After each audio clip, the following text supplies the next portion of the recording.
After and left, the office finally fell silent. Evelyn turned to Leo, a playful smile gracing her lips. The annoying one is finally gone, Leo. Now it's just us. Leo blinked, feigning innocence. Professor, what are you going to do to me? What am I going to do? Evelyn's voice was a low, musical hum. Why, what partners are supposed to do, of course. Leo glanced at the clock on the wall. But Professor, you have a class soon. I don't think I'm that fast. Huh, now you decide to be a dedicated student, she scoffed. In a flicker of crimson shadow, she materialized directly behind him. Leo felt the press of something enormous and soft against his back, warm and yielding.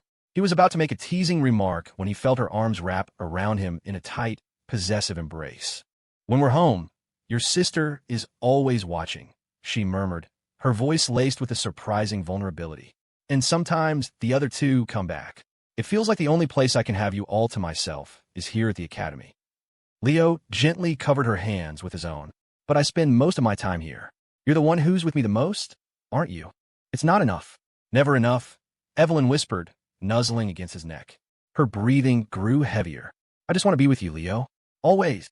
Feeling the steady thrum of his pulse, the rush of blood through the vein just beneath the skin, her eyes took on a mesmerized glaze. Leo. Her voice was a breath against his ear. I want to devour you. The air grew thick, her breathing more ragged. He felt as if, in the next second, she would lose control and bite down. That's a strange way to confess, Professor, he said with a chuckle. Do you love me? Or do you just want to eat me? I don't know anymore, Evelyn murmured, burying her face in the crook of his neck. I thought I'd lost all interest in blood, but every time I'm close to you, I feel this pull. It's overwhelming. It's your instinct, Leo said, turning his head slightly to meet her unfocused, moss-green eyes. But if it's you, Professor, do what you want. He'd heal quickly enough. A strange thought crossed his mind. He and the professor might get into some much kinkier things down the line. No, it would hurt you, Evelyn said, snapping back to reality. She quickly pulled back, her expression softening into an apologetic smile. I already hurt you by mistake once. I won't let that happen again. She gently released him. It was time for class. But before they parted, there was one more thing she had to ask. Partners. The word hung in the air. Are we really partners now? Such a simple term, yet it sent a dizzying, weightless feeling through her. It was as if she were a child again, back in that ancient castle, watching her parents so deeply in love, so inseparable. Back then, she had dreamed of her own other half, a sweet, distant fantasy. Leo turned to face her. She was so close, lost in her thoughts. He smiled gently. Of course we are. Hearing the confirmation from his own lips, her gem-like eyes widened. They were still standing so close that their faces were mere inches apart. As the realization dawned on her, Evelyn lowered her head, the tips of her ears flushing a delicate pink. You said it. No takebacks. No takebacks. A brilliant, happy smile bloomed on her face. A pure, unadulterated wave of joy. Evelyn Affinity. 95, she looked up, her eyes reflecting his face, rippling with emotion. Suddenly, she didn't want to go to class anymore. She just wanted to stay here, with him, just for a little while longer.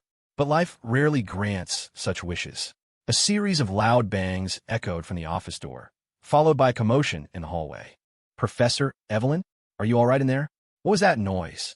Something's wrong. Go get security. Professor, Evelyn isn't responding. Evelyn's lips twitched in annoyance. The mood was completely shattered. Of all the times for them to show up. The security at Blackwood Academy is just like Captain Raymond's precinct downtown, Leo thought wryly. They only ever show up at the last possible second. Hearing no response, the security guards started ramming the door. All right, stop banging. I'm still alive, Evelyn called out, striding over to unlock it. Several professors and guards were crowded around the entrance, their faces etched with concern. They visibly relaxed when they saw she was unharmed. The atmosphere on campus had been tense ever since the disappearances, and they'd assumed the worst. What was that loud bang? I thought an intruder broke in, one of the professors asked. Evelyn struggled for an explanation. I was exercising. I might have used a little too much force and bumped into the wall. The group stared past her at the wall, which was now sporting a spiderweb of cracks around a distinct, concave dent. A thoughtful silence fell over them. It's true, Leo chimed in, nodding sagely. I've always been concerned about the structural integrity of the academy's older buildings. I recommend the school petition the city council for renovation funds. A chaotic discussion erupted at the doorway. Leo noticed that even the headmaster had been drawn by the commotion. But what surprised him more was seeing a familiar face in the crowd. Tilly had joined the onlookers. What happened? Tilly's violet eyes blinked as she peered curiously into the office. It's a long story, Leo said, pulling her aside. What are you doing here anyway? Are you finished with the order's business? This is the order's business, she said with a smile. I was hoping to borrow a couple of Magitech steam engines from your academy. I wanted to show those old fossils on the council what they're missing. But after I asked, the security guards tried to throw me out. She pouted. They even threatened to call the cops on me. So I had to find your headmaster. She pointed a thumb toward Headmaster Danton, who was now being swarmed by concerned faculty. The current head of Blackwood Academy had a full head of white hair, but his eyes were sharp and he carried himself with vigor. He was also considerably gentler than the version of him Leo had met in the Dreamlands. Tilly continued, Your headmaster was actually pretty excited to see me once he learned who I was. Very welcoming. We hadn't been talking for long before we heard the crash from your office. Leo nodded in understanding. Headmaster Danton was Rudolph Gould's student, and Gould was Ursula's junior in the order. If those two hadn't had their falling out, they would have all known each other. Which led to another bizarre realization. The little witch and the old headmaster were technically of the same generation. Once the crowd finally dispersed, only the headmaster and the three of them remained. Headmaster Danton walked slowly into Evelyn's office. Seeing him silent, Evelyn worried he was about to dock her pay. She couldn't have been more wrong. His gaze shot straight past her to Leo. He gripped Leo's hands with his own, his skin dry and wrinkled like old parchment. I heard you received my master's magical inheritance. His voice trembled with emotion. Are you my junior colleague? Huh? Leo stared at the ancient headmaster Danton, marveling at the strange and wonderful weirdness of seniority. Staring into headmaster Danton's ecstatic face, Leo forced a strained smile. I did learn some of Master Gould's magic, but headmaster, calling me your colleague feels a bit off. You truly learned his magic? Danton's eyes lit up. Come. Show an old man, let me see. Unable to resist the headmaster's infectious enthusiasm, Leo shot a helpless look at Evelyn. Professor, that vase on your desk. Is it expensive? No, it's worthless, Evelyn said with a frown. Why do you... Before she could finish, Leo's first circle spell, magic missile, shot across the room. With a dull thud, the vase on the desk exploded into a fine powder that showered the floor. Yet the spell left everything else around it untouched. My vase. Leo tried to placate the agitated Evelyn, while Danton's astonished gaze remained fixed on him. There's no mistake. No mistake at all, the old man murmured to himself. Such a concise magical structure, drastically shortening the lengthy incantations of traditional magic, and so simple that even a novice could learn it with ease. Perfect for widespread use. My master. He truly was a maverick in the order of magical arcanists. It's a pity his systematized magical improvements have been lost for so many years. His grimoire vanished after he left. Hearing this, Leo felt a pang of guilt. The grimoire in question was sitting safely in his possession. Danton's muttering ceased, and he turned back to Leo, his expression urgent. Master Gould taught you his magic. That must mean he's still alive, doesn't it? Where is he now? Is he well? Leo looked at the emotional headmaster, unsure of what to say. He had a strong feeling that since the grimoire had left with Gould and now rested in his hands, it was ownerless. In other words, the great Master Gould, the man who had single-handedly created the Magitech industry, was likely dead. Just as he was struggling for an answer, Tilly, who had been silent until now, spoke up. Master Gould spent his entire life chasing after my teacher, Ursula, and it just so happens that my teacher has also disappeared. A soft, wistful smile touched her lips. I like to think they've retired to some quiet cabin in the mountains, away from the world, living out the rest of their days in peace. Is that true? Danton asked, turning to Leo. Leo met Tilly's gaze, and she gave him a subtle, reassuring nod. It is, Leo said with a gentle smile. I see. Danton's face relaxed into a relieved smile. That's good. In that case, I won't disturb my master. Leo glanced at Tilly again. Her smile was tinged with a faint sadness. It was clear she'd said it on purpose, perhaps to help him out of a tight spot, or perhaps to give the story a more perfect ending. After that, Headmaster Danton showered Leo with questions about his well-being and told him to come find him if he ever ran into trouble at the academy. Leo smiled and readily agreed, thinking to himself that with his current power, there wasn't much trouble left on campus that could touch him. Danton clapped Leo on the shoulder, his smile encouraging. Study hard. Most graduates from Blackwood go on to direct production in the industrial sector.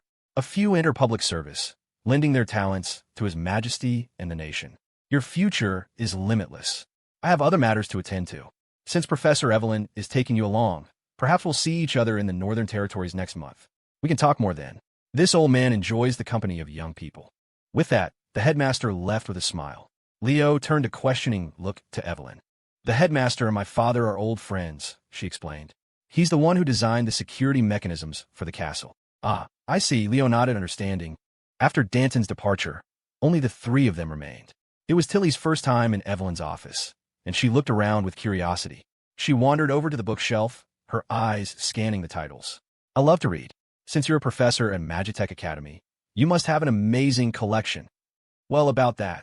Evelyn saw her pick up a magazine and quickly interjected. I don't really have many good books here. How about I take you to the Academy Library? No need, I'll just browse for a bit. But as Tilly read the spines, her curious expression slowly morphed into one of confusion. New have in vogue, The Modern Woman's Beauty Guide, A More Beautiful Tomorrow. She looked at Evelyn, bewildered. Are these part of your curriculum? Leo saw the mortified look on Evelyn's face and let out a snort of laughter. He'd been dying to make fun of her reading material for ages. Evelyn forced a weak smile. Just some light reading. I don't normally look at this stuff. Then she hastily added, my colleagues left them here. Yes, that's it. Oh, Tilly said, nodding as her gaze drifted over the neatly stacked magazines, all in sequential issue numbers. She decided not to press the issue. Evelyn quickly steered her away from the bookshelf. Tilly, what would you like to drink? I'll get it for you. Oh, black tea, please. Thank you. Tilly wasn't particular about drinks, but she remembered it was Leo's favorite, and the words just slipped out. Oh, all right, Evelyn said, moving to the coffee table. Sugar? Lots of sugar. So you have a sweet tooth, Evelyn remarked with a smile. I suppose so, Tilly said. She had developed a craving for sweet things recently. In the Dreamlands, she made a small dessert for herself and Leo every day. She could never forget that taste of happiness. A few moments later, the fragrant aroma of tea filled the office. Tilly set down her cup and offered Evelyn an apologetic smile. About what happened in Hagerstown, I was a bit out of line. I hope you weren't too upset. Evelyn paused, then remembered the prank that had left her soaking wet. Oh, it's fine. It was no big deal. It's all in the past. She gave a magnanimous smile. The journey was a bit rough, but the outcome was good, so it all worked out, right? Tilly's face lit up. I'm so glad you feel that way. I was worried you'd be petty about it, like Ophelia. Evelyn smiled wryly. Even if I wanted to be petty, I don't think I could win a fight against you. Still, the opportunity to gossip about someone behind their back was too good to pass up, especially when that someone was the esteemed fifth princess. Sure, Leo has that ring. It's fine, I disabled it. It's just a paperweight now. Really? Fantastic. Okay, so let me tell you Leo, watching the two of them settle in for what looked like a long gossip session, cleared his throat. You know, it's not nice to talk about people behind their backs. I have a class, so I'll be going. Evelyn's expression changed. Oh shoot, I have a class too. As they started to leave, Tilly stopped them with a smile. Don't worry about class. That stuff is easy. I have some important news for you. Hear me out first. The two sat back down, intrigued. Tilly waved her hand, weaving a soundproofing spell around the office. Then, her expression turned serious. Norscal is preparing to send a diplomatic envoy. High-level talks are happening in secret. The delegation should arrive in New Haven next month. Norscal, Leo froze. The Sea of Sistun is sending envoys. Tilly nodded. I know. After being sworn enemies for so long, they suddenly want to re-establish contact. Something doesn't feel right, Leo said with a slight frown. Ever since learning of the Sea's suspicious activities, he and Ophelia had been monitoring the situation closely. There was now ample evidence that the church was strengthening ties with Wigner's neighbors, forming a subtle encirclement. Ophelia had told him the Minister of Finance and the Minister of Defense were at each other's throats daily in front of King Charlton II. The defense minister had even started wearing his full military uniform to court, ranting about a second anti-Wigner coalition and demanding they launch a preemptive strike straight to the enemy capital to water their horses at the foot of Sistun's holy mountain. The finance minister argued it was just religious infiltration, nothing to worry about, and that the imperial treasury couldn't possibly sustain a multi-front war. Even Captain Raymond's was buried in work. Espionage was on the rise, and he'd been pulled back from his vacation to work through the night. All of this gave Leo a terrible premonition. The storm clouds of war were gathering. On one hand, they're forming a secret alliance against Wigner, and on the other, they're sending an envoy to extend an olive branch. What are they playing at? Leo was deeply suspicious of their motives. You should be asking what that saintess of theirs is playing at, Tilly muttered. Evelyn suddenly chimed in. You don't think she saw Leo and Ophelia together and got jealous, do you? And now she wants to destroy the entire Wigner empire out of spite. Leo said helplessly. I don't think it's that simple. Her motives are probably more complex. Or are they? Evelyn didn't know the full story of Leo's past and was mostly joking. Will she be part of the visiting delegation? Leo asked. Of course not, Tilly said with a laugh. That would cause a massive incident. True, Evelyn agreed. She's the saintess of the Sea of Sistun, a national leader. She wouldn't put herself in such a vulnerable position. All right, that's all I wanted to tell you, Tilly said, setting down her teacup. The situation in Wigner is delicate right now. Be careful. I have to get back to the order. You should get some rest, too, Leo said, noticing her dark circles were even more pronounced. Don't worry about me, Tilly said with a gentle smile. This body is just a set of clothes to me. My next outfit is already picked out. Leo looked at her, a completely absurd scenario playing out in his mind. Tilly, after days without sleep, finally keels over at her desk. Her soul pops out. She slips into a new body, buries the old one in the garden, and immediately goes back to pulling an all-nighter. A born workaholic. A shimmering portal of light opened, and with a final smile, Tilly vanished. With her gone, Evelyn looked at Leo. Leo, are we still going to class? Leo glanced at the time. It's almost over. Damn it, Evelyn complained. That's at least half my pay docked. I'm going to be poor at this rate. Leo burst out laughing. What are you worried about? I'll support you, Professor. Really? Her moss green eyes lit up. Of course, Leo nodded. But I'm very expensive, you know, Evelyn said a little sheepishly. I mean, I have to go to the salon every other week and buy the latest bags from the luxury boutiques, and also. That's pocket change, Leo said, waving his hand dismissively. Professor, you have no idea how much my alchemical potions sell for on the anomaly black market. Huh. Evelyn's eyes went wide as she remembered. Oh, right. A high-efficiency serum that can suppress the backlash of supernatural powers. There's nothing else like it on the entire continent. The more she thought about it, the more excited she became. Leo, does that mean you're a millionaire? Well, I wouldn't go that far, but it's more than enough to be your sugar daddy, Leo said with a grin. He was a player, the protagonist of this world. It would be pathetic if he couldn't even make some money. Seeing Leo in full-on tycoon mode, Evelyn's inner actress took over. She leaned against his chest, like a delicate damsel. With a sultry smile, she purred. So, my dear benefactor, what shall we do next? I will do my very best to satisfy you. Leo chuckled, tipping her delicate chin up with his finger. My beautiful little thing. Later, you're going to serve me well. And if you do a good job, you'll be handsomely rewarded. Evelyn dissolved into peals of laughter. Leo, you're being so weird. This role doesn't suit you at all. Huh. Leo narrowed his eyes. A kept woman should know her place. He grabbed her hand. Let's go. Where? Ha ha ha, I still have to teach. Teach my ass, Leo scoffed. Even if the sky falls today, we're slacking off. And so, the truant professor and her students slipped out of the academy, hand in hand. They ran to the bustling commercial district, their laughter echoing down the street. The strange looks they got from passers-by only added to the thrill, like they were eloping or having a secret affair. The afternoon sun, the lively streets, their first date. This was perhaps the happiest day of her adult life. Her beautiful green eyes shimmered. This feeling, this must be happiness. She hoped every day from now on would be just like this. New Haven in July was sweltering. Leo stood at the academy gates. Summer vacation had begun, and the campus was filled with students hauling luggage and waving goodbye to one another. In the height of summer, the girls' skirts were getting shorter, and Leo took a moment to appreciate the vibrant, youthful scene. Of course, that wasn't why he was waiting. Today was the day they were leaving for the duchy. Hey, Leo, why aren't you heading home? A classmate called out. He turned to see Chloe and a few others. Waiting for someone? Could it be a girlfriend? Leo hummed noncommittally. What? Really? His classmates were stunned. They had never seen him close to any girl besides his sister. Suddenly, no one was in a hurry to leave. They all wanted to see who this mysterious girlfriend was.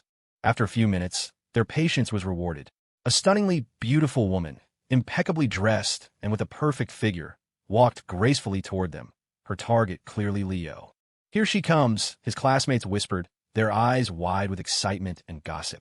But as the woman drew closer and removed her sunglasses, their excitement deflated.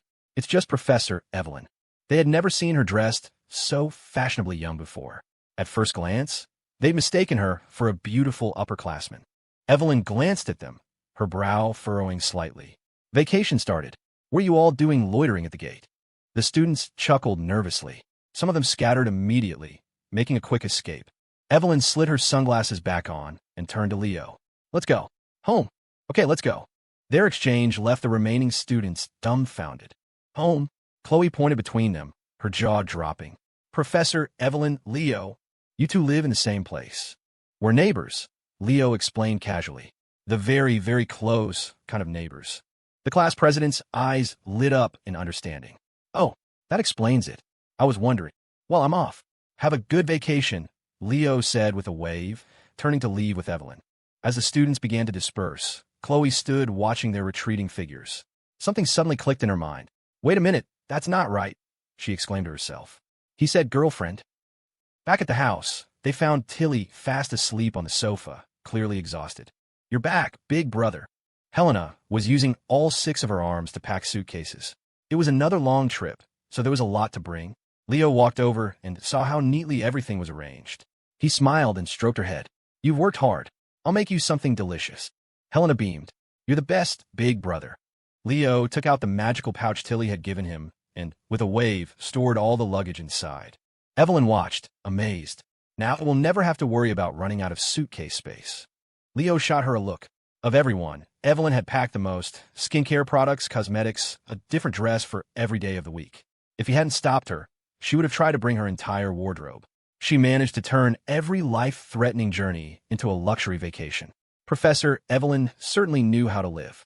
As Leo put away the pouch, Tilly stirred. She rubbed her sleepy eyes and looked at him blearily. You're back. We should get going then. Leo looked at the deepening dark circles under her eyes and sighed. You didn't sleep again last night, did you? Tilly had brought the steam engines back from the academy and had been locked in her room for days, studying them around the clock. That would have been fine, except for the violent explosions that occasionally rocked the house from her room. Leo had a feeling that before she died from exhaustion, she was going to get blown up by a runaway steam boiler. Tilly giggled. No, I slept a little. I was working on a new project and lost track of time. Since everyone's ready, I'll send you on your way. The train ride to Port Brugge had been a 3-day ordeal for Helena, leaving her with a permanent fear of locomotives. She had refused to take one this time. Thankfully, with Tilly around, Leo and his family no longer had to worry about long-distance travel. Long-range teleportation consumed a massive amount of magical energy. As Tilly chanted the lengthy incantation, a brilliant blue light filled the living room. In an instant, the scene before them shifted from their old house in New Haven to a vast, desolate northern plateau. The altitude was much higher, and the sweltering summer heat gave way to a cool breeze. Helena stared at the majestic, snow-capped mountains in the distance, her eyes wide with wonder. It's so beautiful. Leo's gaze followed hers. Nestled among the treacherous peaks was a sprawling complex of black castles, perched like a fortress over the strategic northern pass. That was where Professor Evelyn had grown up, the heart of the Abraham Duchy, Thornwood Castle. All right, this is as far as I can take you, Tilly said, smiling at Leo. The magical signature from the teleport is too large and might attract the church's attention. If you head north for a bit, you'll reach a town in the duchy. I won't go any further. Aren't you coming with us, Tilly? Evelyn asked. You could at least visit my home. I'm a very busy person, Tilly replied, politely declining the invitation. All right. Evelyn knew that she and Ophelia were both incredibly busy. Tilly was either conducting research or managing the Order of Magical Arcanists, while Ophelia had her hands full receiving the envoys from the See of Sistun, a diplomatic nightmare given the tensions between the two churches. However, Tilly added with a smile, you don't need to worry too much. Distance doesn't mean much to me. Once you're in the castle, I'll be watching over you from the shadows. Evelyn couldn't help but scoff internally. In Thornwood Castle, the seat of the Abraham family, during my father's birthday celebration, with guests of the highest nobility. What danger could there possibly be?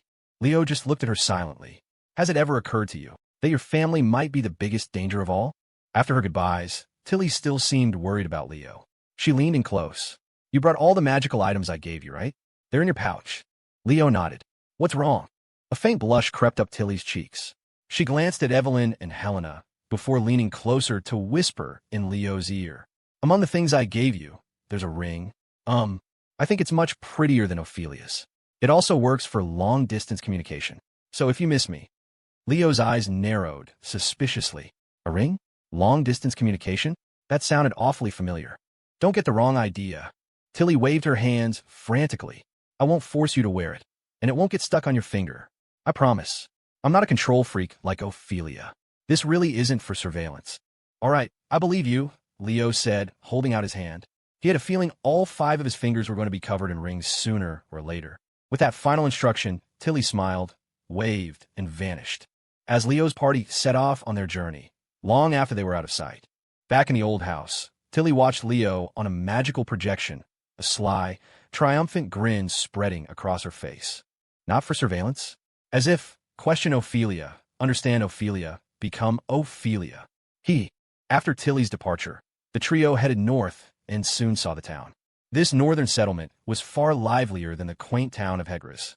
Merchant caravans bustled through, as it was a vital resting and resupply point for anyone traveling to Thornwood Castle, the northern regions, or even the winter kingdoms beyond. Evelyn looked ahead, her eyes filled with curiosity. I remember sneaking out to play here as a child. I can't believe how much it's changed. Leo chuckled. That's not surprising. The last time you were here was probably over 100 years ago. Of course it's changed. Evelyn hummed in agreement. You have a point. As they continued, they learned the town was managed by a cadet branch of the Abraham family. Guests would normally arrive here and be received by family representatives, who would then escort them to Thornwood Castle by carriage. However, just as they neared the town's outskirts, a company of mounted knights suddenly moved to encircle them. Helena tensed up. She recognized them as knights from the church. Evelyn had never liked the knighthood, but Helena's aversion ran much deeper. As an anomaly without the protection of a noble title, her childhood had been a constant flight from knights of the church and agents of the BSI. Leo gently took Helena's hand, signaling for her to remain calm.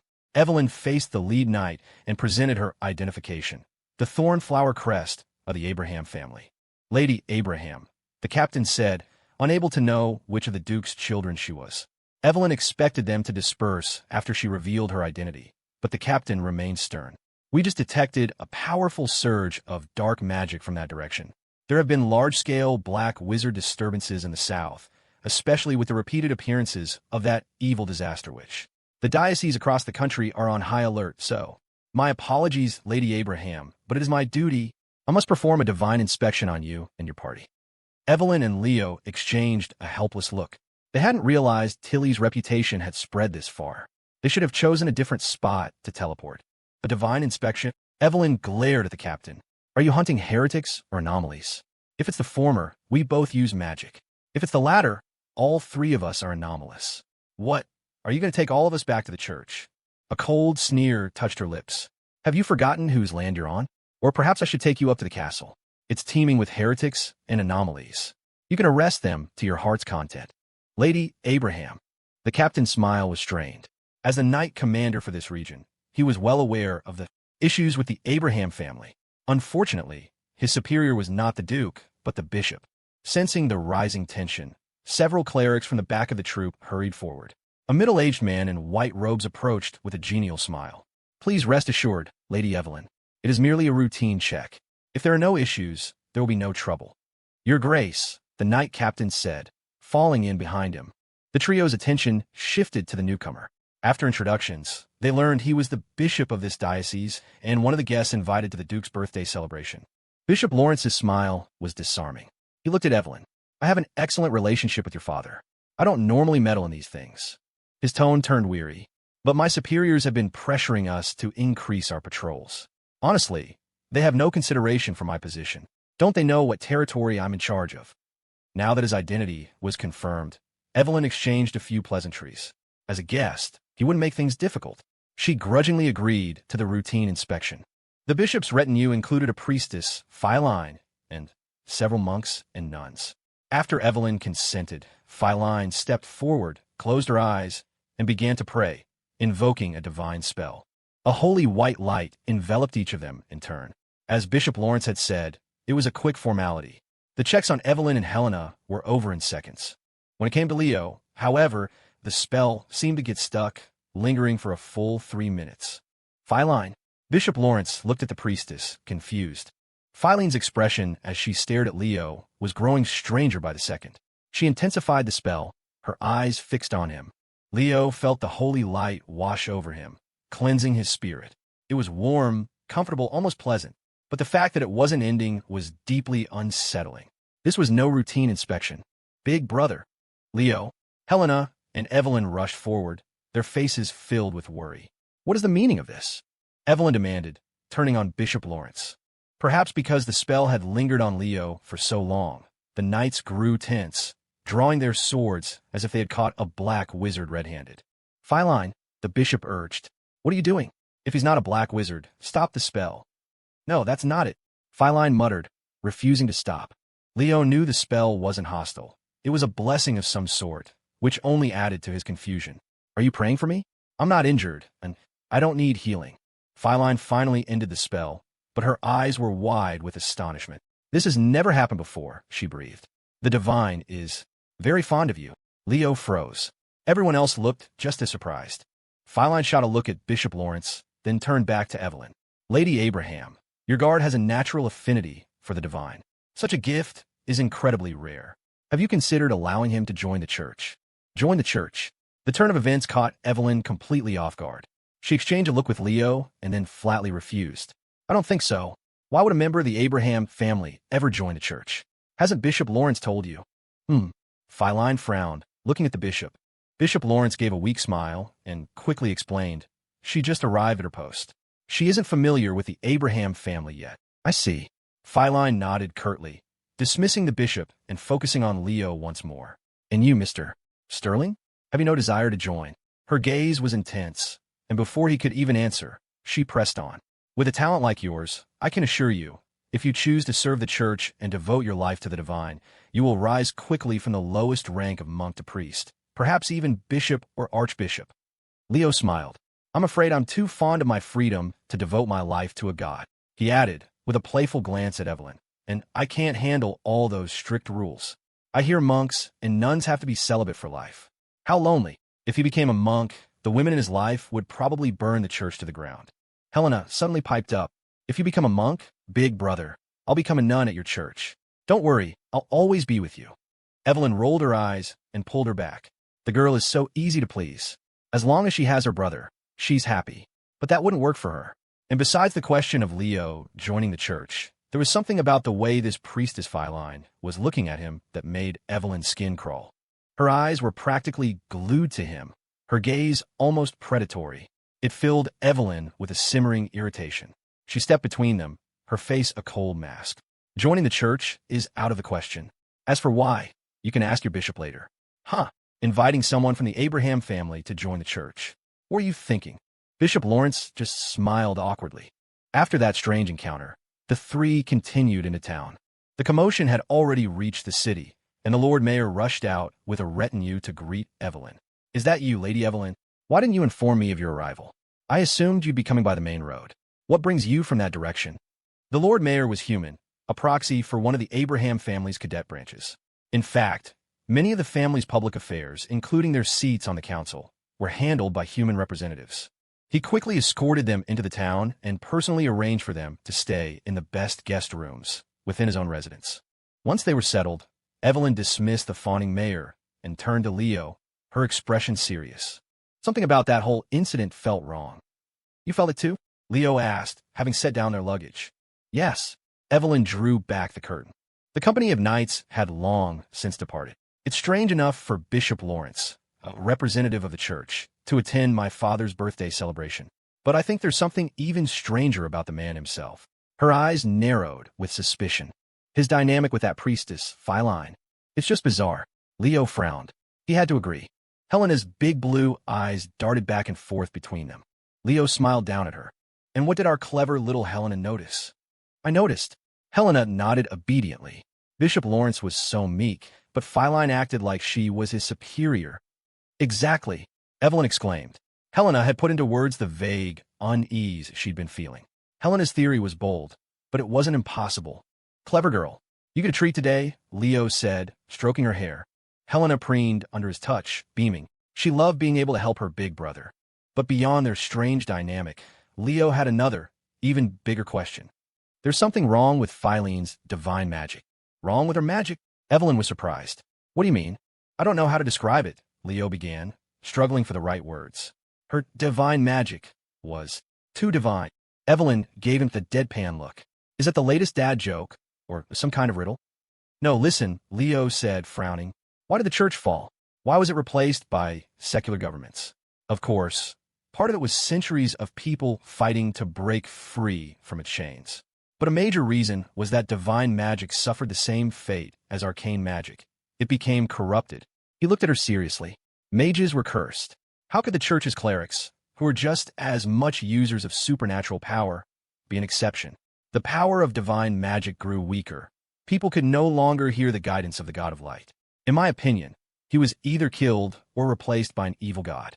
Some of the most powerful bishops started hearing terrifying voices and went insane. But the power I felt from Filine was completely different.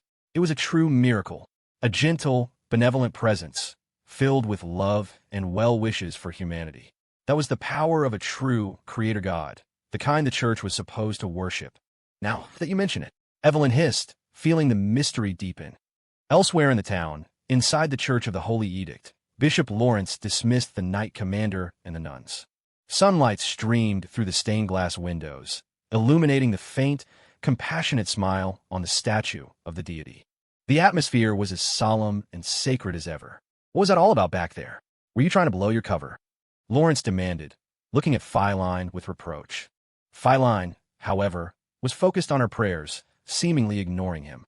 Lawrence's frustration mounted. If this happens again and I get dragged into it, I'm calling off this whole trip to Thornwood Castle. Do you have any idea what the punishment for treason is in this empire? And with your identity, the church would never let me off easy. I was this close to retirement, ready to enjoy a life of luxury. Why couldn't you just let me do that? Filine opened her eyes slightly, a small smirk playing on her lips. Don't act so innocent. If it weren't for your own greed, we never would have chosen you. Lawrence was momentarily speechless, his expression darkening further. Filene's tone softened, becoming more conciliatory. I know what you want, and the Church of Holy Light will not forget your efforts. The day will come when our saintess rules over Wigner, spreading her holy light into every dark corner of this continent. And on that day, as a man of merit, you will become the Archbishop of the Wigner Diocese, guiding the faith of this entire nation. You might even become a cardinal of the Church of Holy Light, a candidate for the next papacy. Let's not get ahead of ourselves, Lawrence said with a weak smile. He knew what had happened to the last pope. Although the official story from the Church of Holy Light was that he had reached the end of his natural life and returned to the divine embrace, anyone with half a brain knew there was more to it. It was undoubtedly the work of the all-powerful saintess. He wanted to live a few more years, so he'd pass on being pope. Becoming the Archbishop of the Wigner Empire was the highest he dared to dream. Filine smiled at him knowingly. Lawrence knew he was completely under her thumb and could only offer a resigned smile in return. Regardless, I hope what happened earlier doesn't happen again. An ordained bishop of Wigner's Order of the Holy Edict, turned by their greatest enemy, the Church of Holy Light. If that got out, he was finished. But what Filine said next completely blindsided him. I know, but that divine spell, it wasn't my will. What? Lawrence's eyes widened. It's true, Filine said, her own confusion evident. The Church of Holy Light was growing stronger, reminiscent of its peak 1,000 years ago. The reason was simple. Under the saintess's reforms, all clerics now had to add her name to the end of their prayers when invoking divine power. The saintess was the chosen of God, a child of the divine, so adding her name was perfectly logical. But today, when she had cast the spell on the man named Leo, she hadn't been able to stop. It had never happened before. She had immediately assumed he possessed a natural affinity for the divine and was favored by God. But now, as she prayed again, something was even more wrong. As she closed her eyes, the hazy, holy presence in her mind seemed to be whispering a single name over and over. Leo. Leo, Leo, Leo, Leo, Leo, Leo. For a moment, Filine thought she was going mad, like the corrupted archbishops of old. But she knew her mind was clear. In fact, she felt a warmth in her soul from the divine presence. And besides, the new divine magic couldn't be wrong. She had witnessed the saintess perform miracles with her own eyes.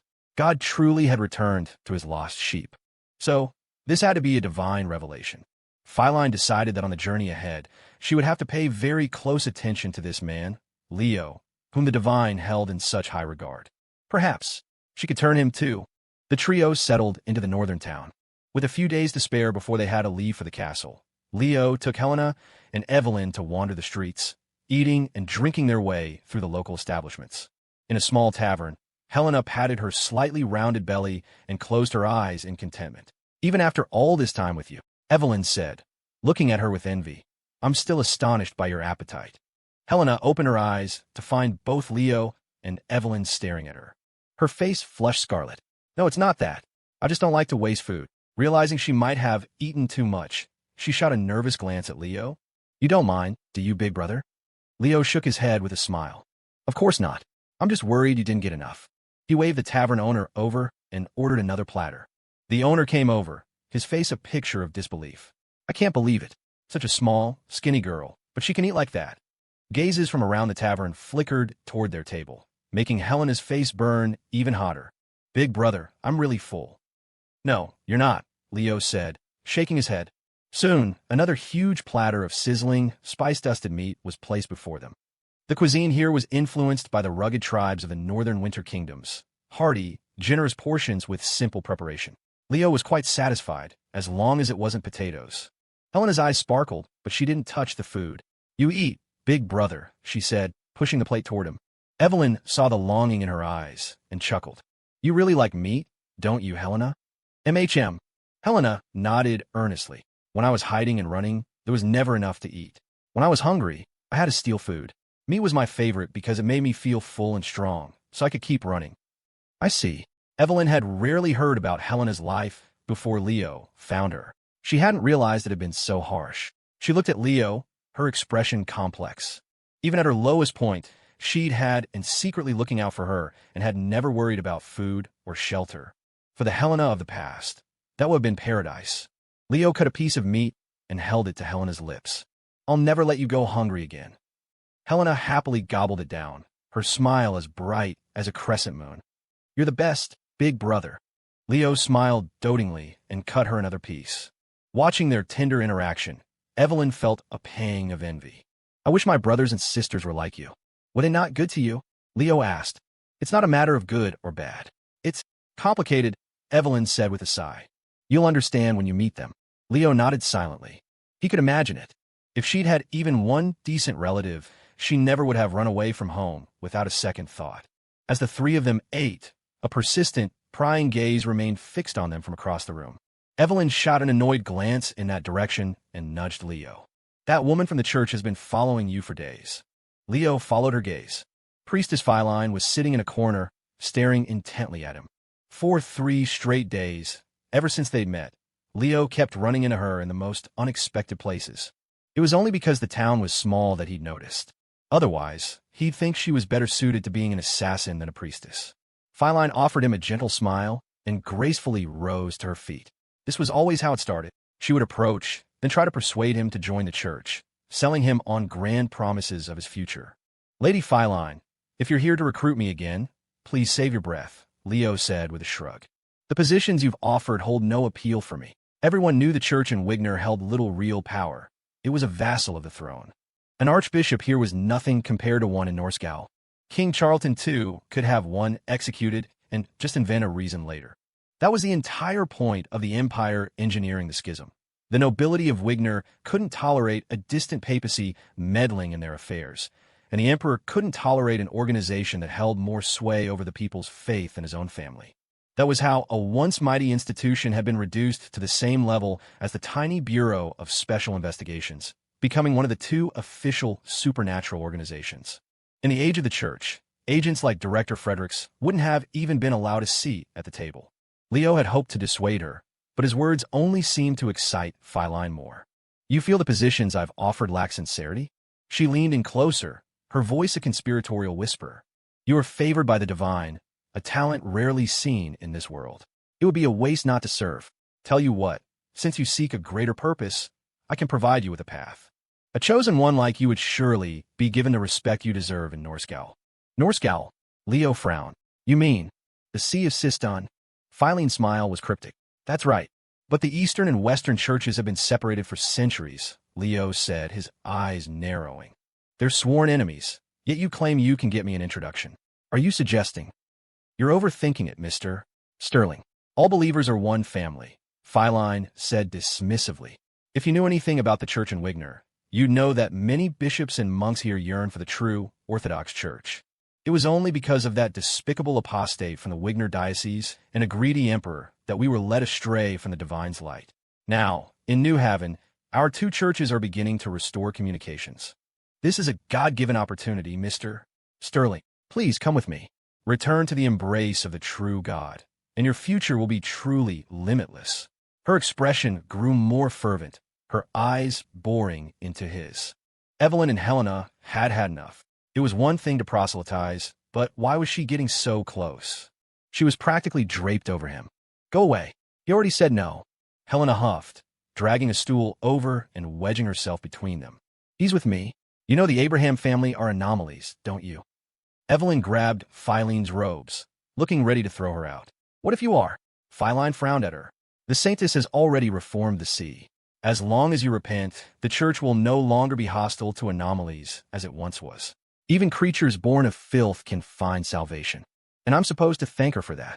Evelyn couldn't help but sneer, delivering her ultimatum. Leave, now, and don't let me see you near Leo again, or I will show you what happens when you make an enemy of the Abraham family in this territory. Feline met her dangerous gaze without a flicker of fear. What happens? Will you vampires suck me dry? You already know the answer, so why ask? Evelyn shot back. Feline suddenly turned to Leo. But you're not a vampire. Leo chewed on a piece of roast meat. I'm bloodkin. No, I'm never wrong about people. You are definitely not a vampire, nor are you any other kind of filthy anomaly. The one who is favored by the divine can only be human, Feline declared with absolute certainty. Are you sure about that? Leo turned to her, a ghost of a smile on his lips. Philine's gaze darted between Leo and Evelyn. A look of realization dawned on her face. Oh, I see. You've been bewitched by this vampire aristocrat, haven't you? Mr. Sterling, have you become her lover?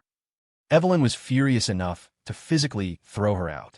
She signaled the tavern owner, and a group of staff emerged from the kitchen, brandishing various implements. Mr. Sterling, Feline knew she had crossed the line, but she had to complete her sacred mission. She spoke rapidly. You're human. There's no future for you with a vampire. Just think about it. Their lives are so long. You will be nothing but a fleeting amusement to her. But with us, it's different. If you join us. Enough. The words not only made Evelyn's face pale, but also sent a chill through Leo. Priestess Feline, that is the last time I will address you with courtesy, Leo said, his eyes cold. I don't hate the church, but I despise you. Don't make me change my opinion of the church because of your actions. He stared into her shocked eyes and let out a scornful laugh. In the next instant, his body twisted. A thick black tentacle shot out, slamming her backward. An invisible force then slammed the tavern door shut. The tavern fell into a dead silence. Outside, Feline stared in disbelief. How could this be? It was a collapse of her entire worldview. A human, favored by the holy and divine. How could he possibly be such a monster? A soft chuckle came from beside her. I told you, but you wouldn't listen. Now you've been shown the door. Bishop Lawrence looked at her with a hint of mockery. Feline quickly schooled her features, her gaze turning icy. Since when did a vulgar man like you have the right to speak? This is our mission. Is your mission to preach to a vampire's partner? Philine's expression turned frigid. Lawrence smiled and leaned closer to her ear. The real mission is what comes next. The saintess has sent a holy edict regarding our next move. Oh, Feline glanced around and lowered her voice. Let's go. Back to the church. Inside the tavern, Leo ordered 2 more mugs of the local rye beer from the owner. He pushed one toward the sullen-looking Evelyn. Don't be angry, Professor. There's no need to take the words of a boring, fanatical zealot to heart. I know. Evelyn sighed, taking a sip of the beer. She immediately spit it out, her expression turning even more sour. This is so bitter. What's good about this? Leo roared with laughter. And who was it that claimed to be a heavy drinker? I was. Evelyn gave a wry smile. You actually believe what I said when I was trying to act tough. The smile returned to her face, but it was a bitter one. She was still brooding. Helena quietly pushed a plate of roast meat toward her. Here, eating makes you feel better. Thank you, Helena. Evelyn was finding her little sister more and more adorable. She stabbed a large piece of meat with her fork and stuffed it in her mouth. Leo and Helena watched her eat without blinking. Their intense staring made Evelyn uncomfortable. She let out a small laugh. I'm really not that angry, and I'm not upset that she was clinging to you. I'm just a little. She trailed off. Her moss-green eyes met Leo's, gazing at his deceptively young face. Her voice dropped again. Leo, do you think I'm too old? How could I? Leo shook his head decisively. In my eyes, Professor, you'll always be as beautiful as a flower, forever 18. Evelyn shook her head wearily. How could I possibly be 18? Don't try to humor me. Leo looked at Helena. Wow, this roast meat is really good. Owner, another plate. And more beer. 3 more mugs. I don't want beer, big brother. Yes, you do. You have to grow up sometime. Wah, not all adults drink. Captain Raymond's never drinks. That's because he's allergic to alcohol. See how slowly he gets promoted? Evelyn watched Leo forcibly change the subject, her gaze softening. He was always like that, never wanting her to feel embarrassed. But today, the priestess's words had ruthlessly struck a crack in her heart. To use Leo's own words, her defenses had been broken. She might live for a very, very long time. 1,000 years? They said her talent was exceptional, so maybe 2,000? But no matter how long she lived, one thing was true. A bloodkin and a short-lived human could rarely have a happy ending. That was why I had been so shocked in the beginning. But today, right now, she made a decision. She would no longer run from it. Old woman? So be it. Leo. Evelyn suddenly grabbed him, turning his face toward hers. Don't you want to know how old I really am? Leo looked at her serious expression and froze. I do. Helena eagerly leaned in. Go eat your food. Evelyn shot her an exasperated look. Leo smiled and shook his head. If you don't want to say, Professor, you don't have to. No, you have to know. Evelyn suddenly leaned in close to his ear, her voice fierce. How can partners not know each other's age? I have to tell you today, but you can't make fun of me. Seeing her expression, Leo's smile faded. All right, Professor, tell me. Evelyn let go of him and glanced at Helena, who was pretending to eat but had her little ears perked up. Her cheeks turned a faint pink. She lowered her head, her voice as soft as a whisper. I'm 276 years old. Before Leo could react, Helena's eyes went wide. Doesn't that make you 28 in human years? You told me you were 26. Shut up and eat your meat. Evelyn stuffed a piece of meat into her mouth. After their squabble, Evelyn looked nervously at Leo. Leo, you. Don't worry, she rushed to say. Even though I'll live a little longer than you, even if you die, I won't give up on you. I'll fight my way into hell to find you. Leo chuckled. Professor, are you worried that I won't live as long as you and die an early death? He took her hand. How could I ever let you sacrifice yourself for me? Evelyn looked at him, confused. Leo's expression turned serious. Didn't you hear that crazy woman from the church? I'm favored by the divine. Do you know what that means? Evelyn shook her head, still perplexed. Leo looked at her, and the image of a certain being with a wicked smile flashed through his mind. Well, basically the gods find me interesting. They like me. And until those guys get tired of playing with me, my life is a lot tougher and longer than you think. So don't you worry your pretty little head about it. Really? Evelyn's face lit up with surprise. Wait, divinely favored? What's that about? I just remembered. How do you know you're divinely favored? Of course you don't know, Leo thought, looking at her. You can't see my stat screen. Just trust me. Leo ordered 2 glasses of juice for her and Helena, then raised his own mug of beer. To staying alive in this god's-forsaken world. Evelyn smiled helplessly. To a beautiful new world, Leo said. Helena thought hard, scratching her head. To always having delicious food to eat. And to Big Brother. The 3 wooden mugs clinked together. The day to depart for Thornwood Castle arrived. Dressed in their finest, the trio left the Lord Mayor's residence to find an escort of carriages waiting for them. Lady Evelyn, and is occupied with other matters. I will be your escort, said a beautiful bloodkin maid. Evelyn gave her a slight nod and walked toward the carriage. Leo scanned the area. The small northern town was now bustling with guests. He spotted a familiar face in the crowd, Headmaster Danton, who was chatting with 2 lavishly dressed middle-aged men. As Leo's gaze lingered, several guards shot wary looks in his direction. Headmaster Danton noticed Leo and gave him a friendly wave, which made the guards relax. Those are the sons of Duke Philip and Duke George, Evelyn explained, noticing Leo's curiosity. The ancestors of those 2 dukes fought alongside my father's uncle, the previous head of the family, General Abraham. The 3 families have always been close. They must be. Leo began. That's right.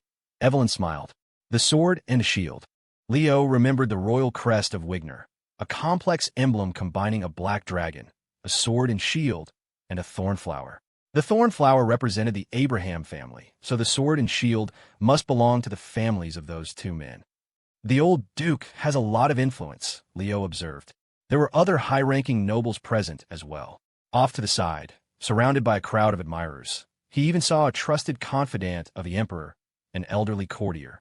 The caliber of guests made it clear that even though the Abraham family had been absent from court for a long time and might seem like a fallen noble house to outsiders, they still wielded immense power within the empire. However, Leo didn't see Bishop Lawrence or the priestess among the mingling guests. It seemed they had already left for Thornwood Castle. The carriage escort began to ferry the guests toward the castle. Leo pulled back the carriage curtain and watched as the imposing, snow-covered mountain grew closer. In the afternoon, the carriages reached the foot of the mountain, and the guests disembarked. Leo looked up at a complex of black castles that occupied the entire mountaintop. The Gothic-style architecture, with its countless soaring spires piercing the clouds, gave off an air of magnificent yet eerie gloom. Aside from being absurdly large, it fit his stereotypical image of a vampire castle perfectly. But there was something else strange about it. How do you usually get home? Leo asked Evelyn, puzzled. The cliff face was incredibly steep, and Thornwood Castle stood straight up from its edge. The main gates of each fortress seemed purely decorative, as there were no roads or stairs leading up to them. Did they all fly up? But only high-level bloodkin could fly. There used to be roads, Evelyn explained, but they were destroyed during the war, when this place served as a northern fortress. Many of the guests, visiting for the first time, were murmuring amongst themselves about the strange castle. Soon, and appeared at the foot of the mountain. She smiled and gestured for everyone to follow her. The entrance to Thornwood Castle is a bit unusual. Please, this way. The curious guests followed her and found several temporary stone gates set up at the base of the mountain, emanating a powerful magical aura. Since the war, the entire castle has been protected by magical wards to prevent enemy invasion. The entry conditions are very strict. My apologies, but you will need to use these dedicated teleportation gates to reach the reception hall. The strict entry requirements caused a stir among the guests. But when the two nobles who were close with the Abraham family entered without complaint, guided by the bloodkin servants, the others followed suit. A cool wind blew past. Leo looked up at the towering castle on the mountaintop and felt a sudden chill. His mind began to race. An isolated castle, an extremely remote location, a mysterious family that had existed for 1,000 years, and a gathering of various powerful factions. This was a classic locked room mystery setup. With such perfect conditions for a murder, it would be a shame if nothing happened. Helena saw her brother's excited expression and asked, confused, "What's wrong, big brother? Why are you so excited?" Leo realized his grin probably looked a bit like that of a serial killer and quickly composed himself. "It's nothing, just an occupational hazard."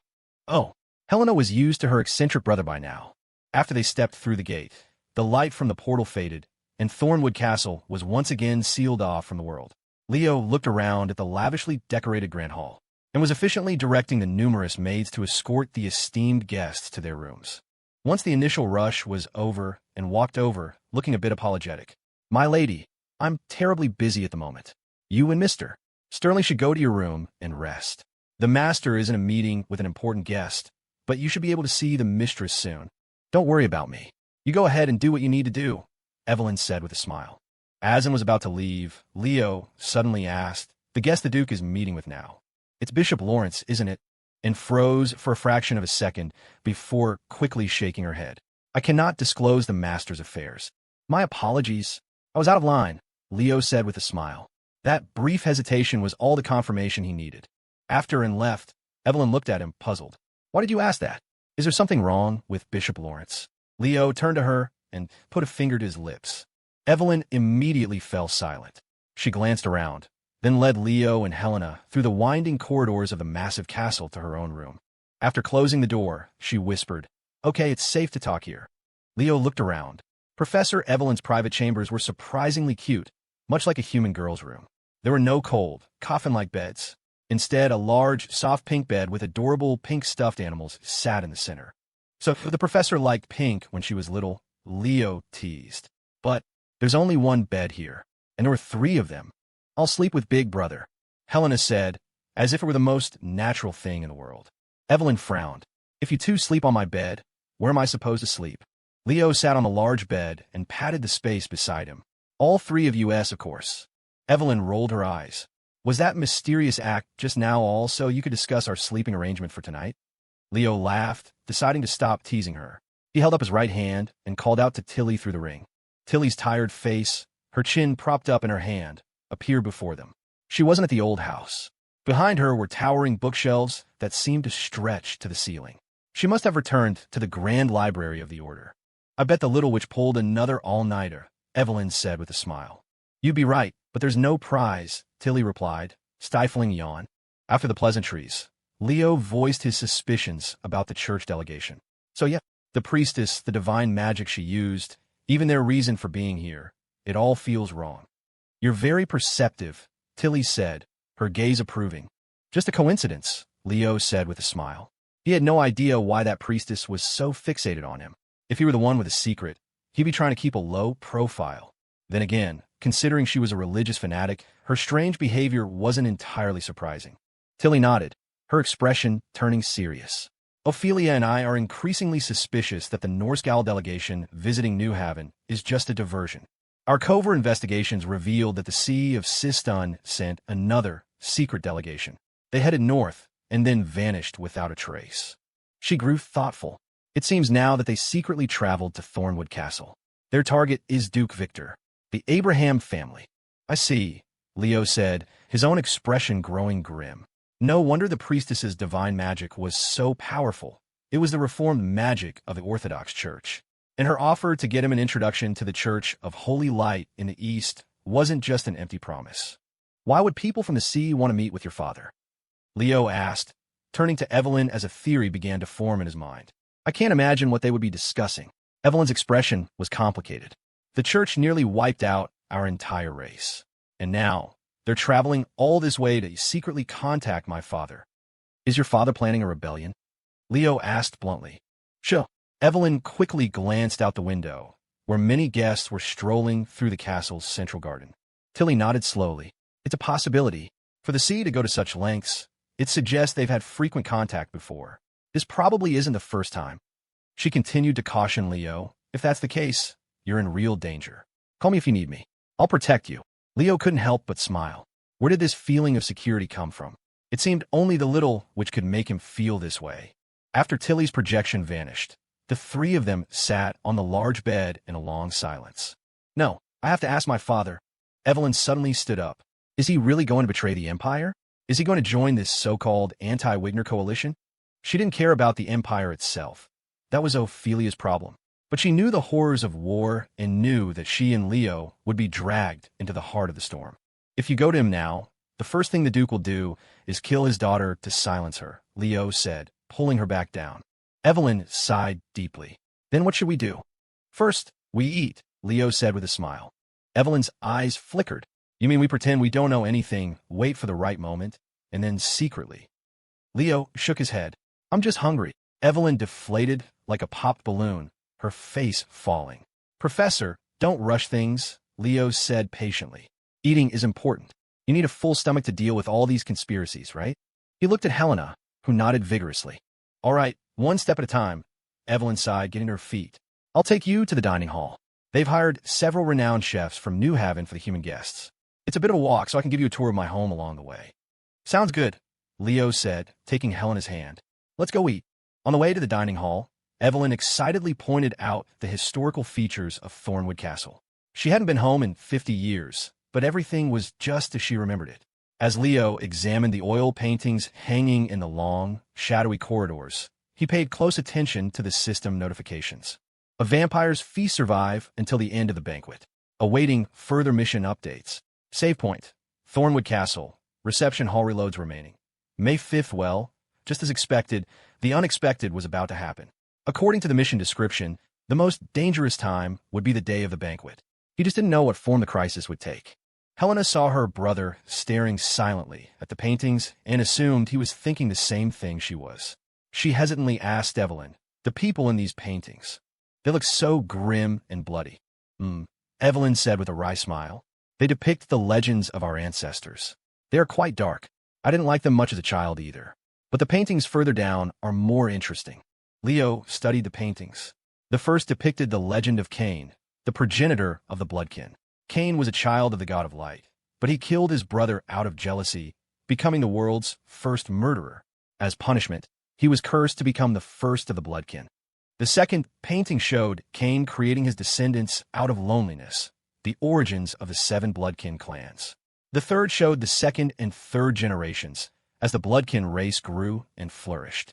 Subsequent paintings showed the golden age of the city of Cain, followed by its destruction during the age of the church and the near extinction of the bloodkin. The early paintings were all grim. The bloodkin ancestors stared out for the canvases with somber eyes, their gazes seeming to follow you, sending a chill down your spine. The later paintings, which chronicled the history of the Abraham family, were much more cheerful. They depicted General Abraham fighting for Emperor Antiochus, the scenes grand and solemn. Leo almost felt like he was there, watching the black dragon, the sword and shield, and the thorn flower. The 4 great houses standing together on the battlefield, leading their fearless soldiers to victory. By the time they reached the end of the corridor, the entire history of the bloodkin was etched in his mind, giving him a sense of the profound weight of these ancient families. He understood why every bloodkin was so proud of their heritage. They had been a part of this continent's long history at nearly every turn. As they were admiring the paintings, the sound of pattering feet echoed from the other end of the corridor, followed by a sweet, childish voice. "Sister Evelyn, you're finally home." A cute little girl who looked to be about 8 or 9 years old, though her actual age was probably closer to 80 or 90, came running toward them. "Emily," Evelyn said with a smile as the little girl, Emily, threw her arms around her. "And the housekeeper said you were coming home, but I thought she was tricking me. I can't believe you're really back. I haven't seen you in 50 years, Sister Evelyn." Evelyn patted her head. Emily's curious gaze shifted to the 2 strangers beside her, finally settling on Leo's face. "Sister Evelyn, is this your boyfriend? That's great. You finally found one." Evelyn's face darkened. She shot her a playful glare. "Who said I couldn't find a boyfriend? You say one more thing, and I'll have your mother lock you up." Emily giggled. "Is this the heir of the reclusive family and told us about?" Another voice chimed in. A beautiful woman was staring intently at Leo, her eyes filled with curiosity. "Putting aside everything else, he's certainly handsome. I'm very satisfied." The beautiful woman covered her mouth with her hand, her eyes crinkling as she smiled, a captivating and alluring sight. She brazenly looked Leo up and down, her expression growing more pleased by the second. Evelyn frowned at her behavior. Leo offered the woman a polite smile. "Duchess." Chapter 250. The candles in the long, dark corridor flickered to life, heralding the arrival of night in Thornwood Castle. The warm light danced in their eyes. For some reason, Leo felt the beautiful woman's stare was a little too direct, almost unnerving. "No need to be so formal with me," she said, a smile playing on her lips. "Since you're the one Evelyn has chosen, we're family now. There are no formalities between family. We Abrahams aren't as stuffy as the human nobles." Leo smiled and nodded. His guess was correct. The beautiful woman holding the little girl's hand was the current Duchess, the matriarch of the Abraham family, and Evelyn's stepmother. After introductions, the Duchess walked over and warmly took Evelyn's hand. "Victor is always talking about you. He's been waiting for so long, and now you're finally back. Wait here, I'll go get him for you." She then muttered to herself with a hint of annoyance, "I don't know what that man is so busy with all the time. His daughter is finally home, and he can't even be bothered to greet her. What could possibly be more important?" Evelyn shook her head. "It's all right, Aunt Sherry, and told me father is meeting with important guests. We shouldn't disturb him. You're still so considerate, you child." Seeing her refusal, the Duchess relented. Her gaze shifted back to Leo, her curiosity piqued. "I was so surprised when it told me. I kept wondering what kind of partner our proud little Princess Evelyn would choose. Now that I've met you." The Duchess unconsciously leaned closer to Leo, her appraising gaze becoming even more bold. A fragrant perfume washed over him. This was Evelyn's stepmother, and she was not at all what he had imagined. In fact, she was a little too enthusiastic. The Duchess nodded as she looked him over. "Very nice indeed. You certainly know how to pick them, child. No wonder you rejected all the others I introduced you to." She took Leo's hand with the familiarity of a doting elder. "How old is this young man? How did you two meet? What you like together?" Seeing her holding Leo's hand, Evelyn's frown deepened. "Oh, by the way," the Duchess added, as if it were an afterthought. Tell me a little about your family. I heard it existed even before the city of Cain, that it's been in seclusion for 3,200 years. Leo's eye twitched. 3,200? Why was the rumor so specific and getting more exaggerated by the day? That's what you really wanted to ask, isn't it? Evelyn knew now what was behind Aunt Sherry's greedy gaze. She must have mistaken Leo for the scion of some wealthy, reclusive bloodkin clan. Of course not. Ha! The Duchess laughed, covering her mouth. I just wanted to vet him for you, Evelyn. Oh, right. She suddenly lowered her voice and asked Leo, do you have any brothers? Unmarried ones. Leo shook his head. I'm sorry, Duchess, I don't. The Duchess's expression fell with disappointment. Evelyn glanced at her daughter, Emily, and said with a sigh, Emily is still so young. You're already worrying about this for her. Leo also looked over. He remembered Evelyn mentioning that her stepmother and the Duke had a son and a daughter. The little girl, Emily, was their youngest. At the moment, Emily was whispering with Helena, occasionally glancing their way and giggling. The two children seemed to be getting along well. But to his surprise, in that short time, the Duchess's actions had grown even bolder. She reached out and squeezed Leo's arm. Ooh, quite sturdy, isn't he? You're a lucky girl, Evelyn. Duchess, Leo said, warily leaning back to create some distance. So shy. Don't be so formal with your mother, dear. Come, let me have another look. Evelyn, thoroughly annoyed, pushed her hand away. Aunt Sherry, he's the partner I found for myself, not the one I found for you after you become a widow. The Duchess burst out laughing, her body shaking with mirth. What are you talking about? You have such a sharp tongue, you wicked girl. How could I possibly steal your boyfriend? Is that what you think of your Aunt Sherry? Evelyn just looked at her, her eyes full of distrust. Then, as if guarding a precious treasure, she pulled Leo behind her, shielding him from the Duchess's enthusiastic gaze. Ooh, getting jealous, are we? The Duchess looked at their intertwined hands and the loving glances they exchanged, a hint of envy in her voice. It's good to be young. As if recalling something unpleasant, she let out a soft sigh. Back when your Aunt Sherry was in her prime, that man was so good to me, so attentive. But now that I'm old and faded, he barely pays me any mind. I don't know what he's so busy with all the time. We don't even exchange a single word for half a month. When it came to bad-mouthing the Duke, Evelyn had plenty to say. She huffed. He's always been like that. Always tires of the old for the new. Otherwise, why would my mother have returned to the city of Cain so heartbroken? She turned and shot a fierce glare at Leo. Huh, all you men are the same. If you ever do that to me, you'll see how I punish you. Leo blinked innocently. Hey, they were bashing the Duke. How'd I get dragged into this? I would never be like that with you, he promised Evelyn. Your father is your father, and I am me. I'm not the type to chase after the new thing. Really? Evelyn narrowed her eyes. Of course, Leo said with a gentle smile. Wait. Evelyn frowned, a sudden realization dawning on her. She leaned close to his ear. I forgot. To your old flames, I'm the new one. No, you have to chase after the new. Leo chuckled. One minute she wanted him to be faithful, the next she didn't. He squeezed her hand and said with a smile, don't worry. You'll always be my best professor, Evelyn. Only then did Evelyn's lips curve into a satisfied smile, her bad mood vanishing. I'll trust you this once. Don't you dare lie to me, or I'll really punish you. Leo looked at her seriously. Professor, if I don't lie to you, will you punish me anyway? Evelyn froze. Then her cheeks slowly turned red. She playfully punched his arm. What are you thinking? What kind of punishment do you think I meant? Leo looked at her with a straight face. In our house, aren't punishment and reward the same thing? Punishment equals reward equals a certain indoor activity to enhance their relationship. Evelyn's face was beet red. You stop talking nonsense. There are other people here. Is my mother-in-law an outsider? The Duchess silently watched the young couple's flirting, feeling like she'd just been force-fed a mountain of sugar. She sighed again, her expression growing even more melancholic. While Leo's group was having their lively conversation, Emily was whispering with Helena. Emily rarely saw children her own age at home and had no one to play with. Now that she had finally met an older girl like Helena, she wasn't about to let her go. Sister Helena, how old are you? Helena glanced at her. You don't have to ask. I'm definitely not as old as you. Huh. Emily was surprised. But you look like you're almost an adult. How can you not be older than me? Helena pouted. Who would compare their age to a vampire's? She retorted. How old are you then? Me? Emily did a quick calculation. I'm 95 this year. Helena stared at her, speechless. You're almost 6 times my age. Really? Emily was even more surprised. You mean you're not bloodkin? Helena nodded. Emily's gaze flickered to Leo, then back to Helena. But your brother is. Does that mean you're not his real sister? Helena knew her brother was attending the banquet under the guise of a vampire, so she didn't refute it and simply nodded. I see, Emily said. Suddenly, as if realizing something, she glanced at Leo again.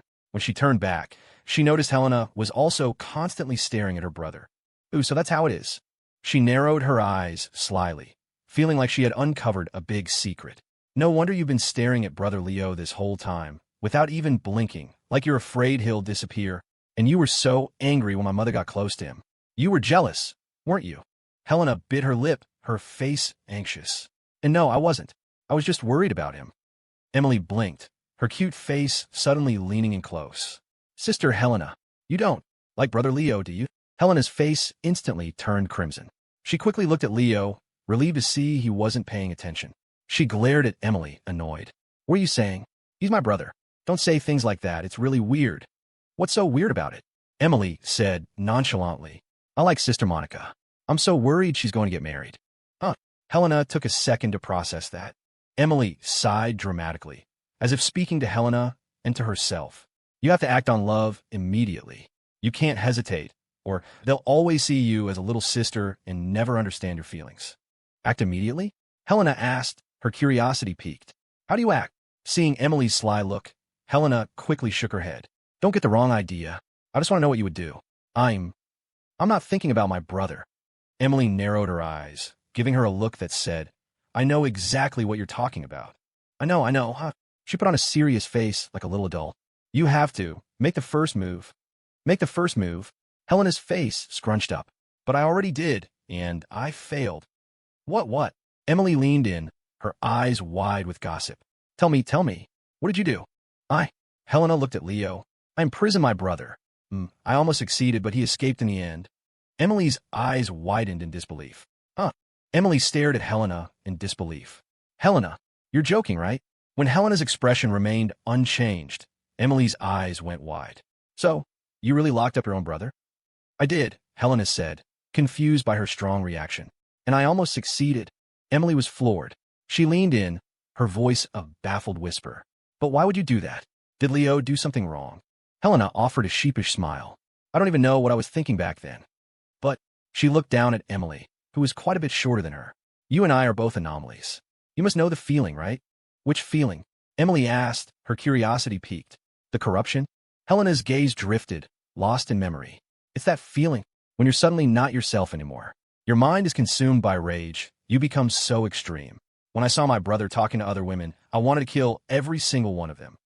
A shiver ran down Emily's spine, a delayed wave of fear washing over her. She had, after all, glanced at Helena's brother several times just moments ago. And Helena wasn't finished. Sometimes, when I saw him happy with other people, it would hurt so much. I felt like he was going to leave me, that he wouldn't belong to me anymore. So I just wanted to hide him away where no one else could ever see him. You'd have thoughts that extreme? Emily was fascinated. What about Leo? He wouldn't have wanted to be treated like that. What if he fought back? Helena's serene little face twisted into a snarl. Then I'd saw off his hands and feet. That way, my brother could never leave me. Emily jumped, startled, far across the room, chatting with the Duchess. Leo suddenly felt the hair on his arms stand up. What the hell? Why did Helena's corruption level just spike? The two of them had been getting along fine. Did Emily say something to piss her off? He quickly looked over his shoulder. The two girls, one tall, one small, were still huddled in their corner, whispering about something. It didn't look like they were arguing. Frowning, Leo turned back around. Helena cautiously peeked at her brother. Seeing that he hadn't noticed, she let out a sigh of relief. I'm sorry. Seeing Emily's frightened expression, Helena managed an apologetic smile. I don't know what came over me. It's been a long time since I've been like that. You were terrifying just now, Helena, Emily said, her voice trembling. Helena's face fell, her usual placid demeanor returning. Those were just my old thoughts. I wouldn't do that anymore. She gave a bitter laugh. Now, I just keep thinking that maybe I was too much back then. Maybe I scared him, and that's why he's never truly opened up to me. Emily saw the regret in her eyes and offered a comforting smile. But I think Leo is really gentle with you. He doesn't seem to be pushing you away. You shouldn't overthink it. You don't get it. You don't get it. Helena's face contorted in frustration. The way he is with me is different from how he is with them. Oomph. I can feel it. I'd rather not have this kind of gentleness if it means he won't ever see me for who I really am. Hearing this, Emily's eyes flickered, and she let out a sigh of sudden, shared understanding. Yeah, they all just see us as little sisters. Monica's the same way with me. It's so infuriating. Perhaps finding a kindred spirit, Emily balled her little fists, trying to rally Helena. So, Helena, you can't let this continue. You have to take action. Stop hesitating. What should I do? Helena looked at her, as if she'd found her savior. Emily, please, tell me what to do. A smug grin spread across Emily's face as she transformed into a self-proclaimed relationship expert. It's like I said before. You have to go on the offensive. You have to make your brother understand your feelings. But I've already gone on the offensive. Helena thought, vexed. It used to work, but I can't overpower my brother anymore. Emily's expression went blank. When you say go on the offensive, does it have to involve Leo losing a few limbs? What kind of twisted love is that? Can't you just, show him your charm? Charm. Helena blinked, uncomprehending. Exactly. As Helena's new strategist, Emily decided it was time to enlighten her. She narrowed her eyes, sneakily sizing up Evelyn. Since your brother likes Professor Evelyn, she must have some unique charm that attracts him. That is what you need to learn. Emily scrutinized Evelyn from head to toe. Finally, her gaze landed on her chest. MHM. That's it, I'm sure of it. Emily glanced back at Helena's own flat chest with a look of disdain. So small. Men love big boobs. Your brother must be into Professor Evelyn for that, she declared with authority. If you were developed like her, I guarantee your brother's eyes would never leave you. Helena blinked again. Is that really how it works? Her pint-sized advisor nodded emphatically. But Helena's brow furrowed in frustration once more. She'd already tried so hard, drinking milk every day, doing those weird exercises she'd found online, but nothing worked. It felt hopeless. But seeing her brother across the room, exchanging glances with that vampire, was finally too much to bear. She refused to be invisible any longer. She made up her mind. She was going to do it. Emily, look at me again. Do you see any difference? Emily's eyes locked onto Helena's chest and widened in shock. In less than a second, they had grown significantly. Helena, is it still not big enough? Helena's cheeks flushed as she made another adjustment. They grew larger still. Stop. Emily yelped. You're going to rip your dress. Helena quickly shrank back down.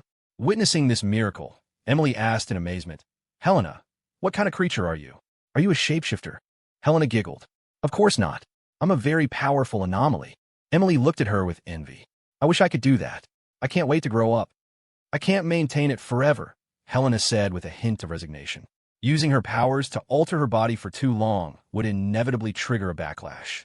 Even with her brother here to prevent her from turning into a monster, he would definitely notice. The mere thought of him discovering her secretly enlarging her chest made Helena want to find a hole and crawl into it out of sheer embarrassment. Regardless, she was deeply grateful to Emily. A few simple words had opened up a whole new world of possibilities. She felt like she could already see the light. She could see the day when her brother's eyes would be filled with nothing but her. It was thrilling. Thank you so much, Emily. Helena squeezed her hand. If I have any more questions in the future, can I come find you? Of course. Emily puffed out her chest, making a grand promise. Anything you don't understand, just ask me. Don't be a stranger. Helena nodded eagerly, feeling that the tiny Emily had somehow grown immensely tall in her eyes. Emily's magnanimous expression, however, didn't last long. Well, I heard Evelyn was back, and she brought a man with her. Emily, Helena, and Leo all turned toward the voice. 2 men and 2 women had appeared in the long gallery of the reception hall. Monica! Emily's eyes lit up, and she immediately darted forward. Helena observed this Monica. She was an androgynous beauty with short-cropped hair. When Emily threw her arms around her, a look of exasperated fondness crossed her face. Emily, could you try to be a lady? You're not a child anymore. Keep this up, and you'll never find a husband. In a complete reversal of the worldly relationship expert she had been moments ago, Emily just giggled foolishly, refusing to let go of Monica. This only deepened Monica's look of disdain as she coolly lifted Emily off the ground. Emily's little arms and legs flailed about, a slightly comical sight. Helena watched, speechless. This girl had just been giving her a lecture, and look at her now. She wasn't much better off than Helena herself. Leo observed the 4 newcomers. All of them were strikingly beautiful. It seemed vampires didn't have a single plain face among them. Living in an environment like this her whole life, It was no wonder Evelyn had become such a sucker for a pretty face, completely intolerant of anything ugly. Upon their arrival, they saw the Duchess and greeted her. One of them, a tall, powerfully built young man, was particularly familiar. Mike. Emily grinned at him. The man called Mike ruffled her hair, then shifted his gaze to Evelyn and Leo. There was a faint resemblance between him and Emily, so this had to be the Duchess's son. And, judging by the hostile glare he shot Evelyn, their relationship was not a good one. "What are you doing back here all of a sudden?" Mike demanded, his eyes fixed on Evelyn. Evelyn's brow furrowed slightly. "Why can't I be back? Didn't you leave the family to make your own way?" Mike sneered. "You were so damn stubborn when you left. Why come crawling back now? Run out of money? Or did you get yourself into trouble?" "You have quite an imagination," Evelyn scoffed. "I left the family, yes. But am I not allowed to come back and visit my father?" "Stop pretending." Mike's sneer turned into a cold laugh. "Father has already put out the word that he's considering his succession and will be naming an heir. You pick today of all days to return? Everyone knows what you're here for. Whoever wants to be the next Duke Abraham can have the title." "I couldn't care less," Evelyn said with a casual shrug. "Trapped here all day dealing with pointless affairs. Can't even go out shopping. What's so great about it?" Hearing Evelyn so casually belittle the family's most honored position, Mike's expression darkened. Evelyn, completely unfazed, continued with a sweet smile. "On the other hand, your father isn't even dead yet, and you're already so eager. You're so threatened by someone who's already left the family. If I were him, I certainly wouldn't choose a coward like you." "What did you say?" Mike exploded in fury. A wave of blood magic shot toward Evelyn. The Duchess's face paled. "Mike, what are you doing?" Evelyn just clicked her tongue, her disdain for the hot-headed brute growing. In a flicker of crimson shadow, she reappeared on the other side of the hall, her taunts continuing. "You want to fight me? Have you already forgotten your last lesson? Want another black eye?" "Shut up." Another blast of blood magic flew from Mike's hands. "I'm not the same man I was 50 years ago. I'm stronger than you now." As the two of them began to fight in the gallery, the Duchess grew more and more frantic. "Oh, what do I do? That boy Mike. Why must he always be so impulsive?" Realizing she couldn't possibly break them up, she turned her pleading eyes to Leo. "Please help me, Leo. She'll listen to you. Tell her to stop." Leo simply looked at her and asked, "Why don't you tell your son to stop?" The Duchess froze for a moment, then a hint of shame crossed her face. She pulled her younger daughter, Emily, back to her side and cast a glance at the other two young vampires who were watching the fight with quiet smirks. In a hushed, helpless tone, she whispered, "Mike is a good boy, really just a bit impulsive. He's probably being used as a pawn again. It's those two, Lyles and Laney, who are the real trouble." Leo followed her gaze. Of the four, besides Mike and Monica, the remaining two were a pair of twins. Evelyn had mentioned them before. The Duke's first wife had given birth to twins named Lyles and Laney. It had to be them. He had to admit, Evelyn's family atmosphere was truly toxic. It seemed that of all her siblings, only little Emily wasn't openly hostile toward her. As Leo watched them, the twins were watching him, their eyes filled with a cold, analytical scrutiny that was deeply unsettling. Laney looked Leo over and spoke first. "So, it seems you're the partner Evelyn has chosen." Lyles added in a low voice. "Rumor has it he's the heir to a hidden ancient family, one even older than the city of Cain." Laney scoffed. "You believe that? As if someone like Evelyn could land a catch like that." "True or not, there's one way to find out," Lyles said with a grin. His eyes locked onto Leo, gleaming with anticipation. A moment later, a vicious bolt of blood magic shot directly at Leo. But Leo had been ready the moment he heard them muttering about a test. A magical ring of light flared into existence. Sigil Shield blocked Lyles' surprise attack. "Why not counter with blood magic?" Laney asked with a mocking smile. "Afraid of blowing your cover?" "Why should I do what you say?" Leo retorted. Sigil Shield flared again, its impenetrable defense leaving the young vampire with no way through. The shield had blocked N's powerful assaults. This kid was nowhere near a level and had no chance of breaking Leo's defense. Seeing this, Laney immediately joined the fray, launching a sneak attack from behind. Leo, Evelyn, who had been effortlessly toying with her opponent, glanced over, her voice laced with concern. "I've got this." Helena's face was a dark mask as she looked at the two vampires. The tips of several tentacles sharpened into blades and shot toward the pair. Laney and Lyles dodged. While they were distracted by Helena, Leo flickered into a blood shadow, finding the perfect angle for a counterattack. The tip of his crimson blade aimed for the center of Lyles' chest, the location of the blood core. Lyles barely managed to parry the thrust. His brow furrowed as he stared at Leo with cold fury. To a vampire, the blood core was the true heart. This man had just tried to kill him. Lainey narrowed her eyes. He's got a much darker heart than he lets on. With the gallery descending into chaos, the Duchess finally lost her patience and shouted, "Enough! Do you want to make a mockery of this family in front of our guests?" Several guests were indeed peering curiously in their direction, though none dared to approach. "You are blocking the way to the dining hall. Move aside at once and do not interfere with the Duke's important business." The mention of their father finally brought everyone to a halt. Evelyn returned to Leo's side. He looked at her, and she gave a derisive smile. 50 years, and he hasn't improved a bit. Across the way, Mike rejoined the twins, still fuming. Seeing he'd lost again, Lyles smiled. "Don't worry, I'll help you get even." "How?" Mike asked. Lyles stared at Leo with a cold sneer. "An ancient family? Huh. How could he possibly fight me to a standstill? His bloodline is weak. There's no way he's from one of those legendary sacred families. He's nothing but a fraud." Lainey's smile was venomous. "We can have him thrown out, and Evelyn along with him. So he really is a fraud?" Mike's angry expression was suddenly replaced by a flicker of delight. He looked at the twins. "If I tell Father about this, he'll see that Evelyn brought some nobody back to deceive everyone. He'll be so disappointed in her." "Exactly," Lainey said with a smile. "The only reason Father ever brings up Evelyn to criticize you is out of some lingering guilt over what happened back then. It has nothing to do with her talent or potential." "Of course not. How could she be that strong?" Mike snorted. "At most, she's just a little bit stronger than me." As he said this, he shot a resentful glare at Evelyn. He hadn't gained any ground in their fight, and remembering how his father constantly compared them, a shadow of malice crossed his face. Lainey smiled at him. "So, if you want Father to truly see your worth, you have to shatter that bias. You have to make him realize she's just an empty shell, unworthy of being your rival." "I understand," Mike said, his eyes narrowing. "I'll go find Father in a moment. I can't wait to see that arrogant, self-important bitch get reprimanded." Lainey and Lyles exchanged a meaningful glance. "Are you two coming with me?" "To be my witnesses," Mike asked, turning back to them. Lainey's smile vanished, replaced by a look of concern.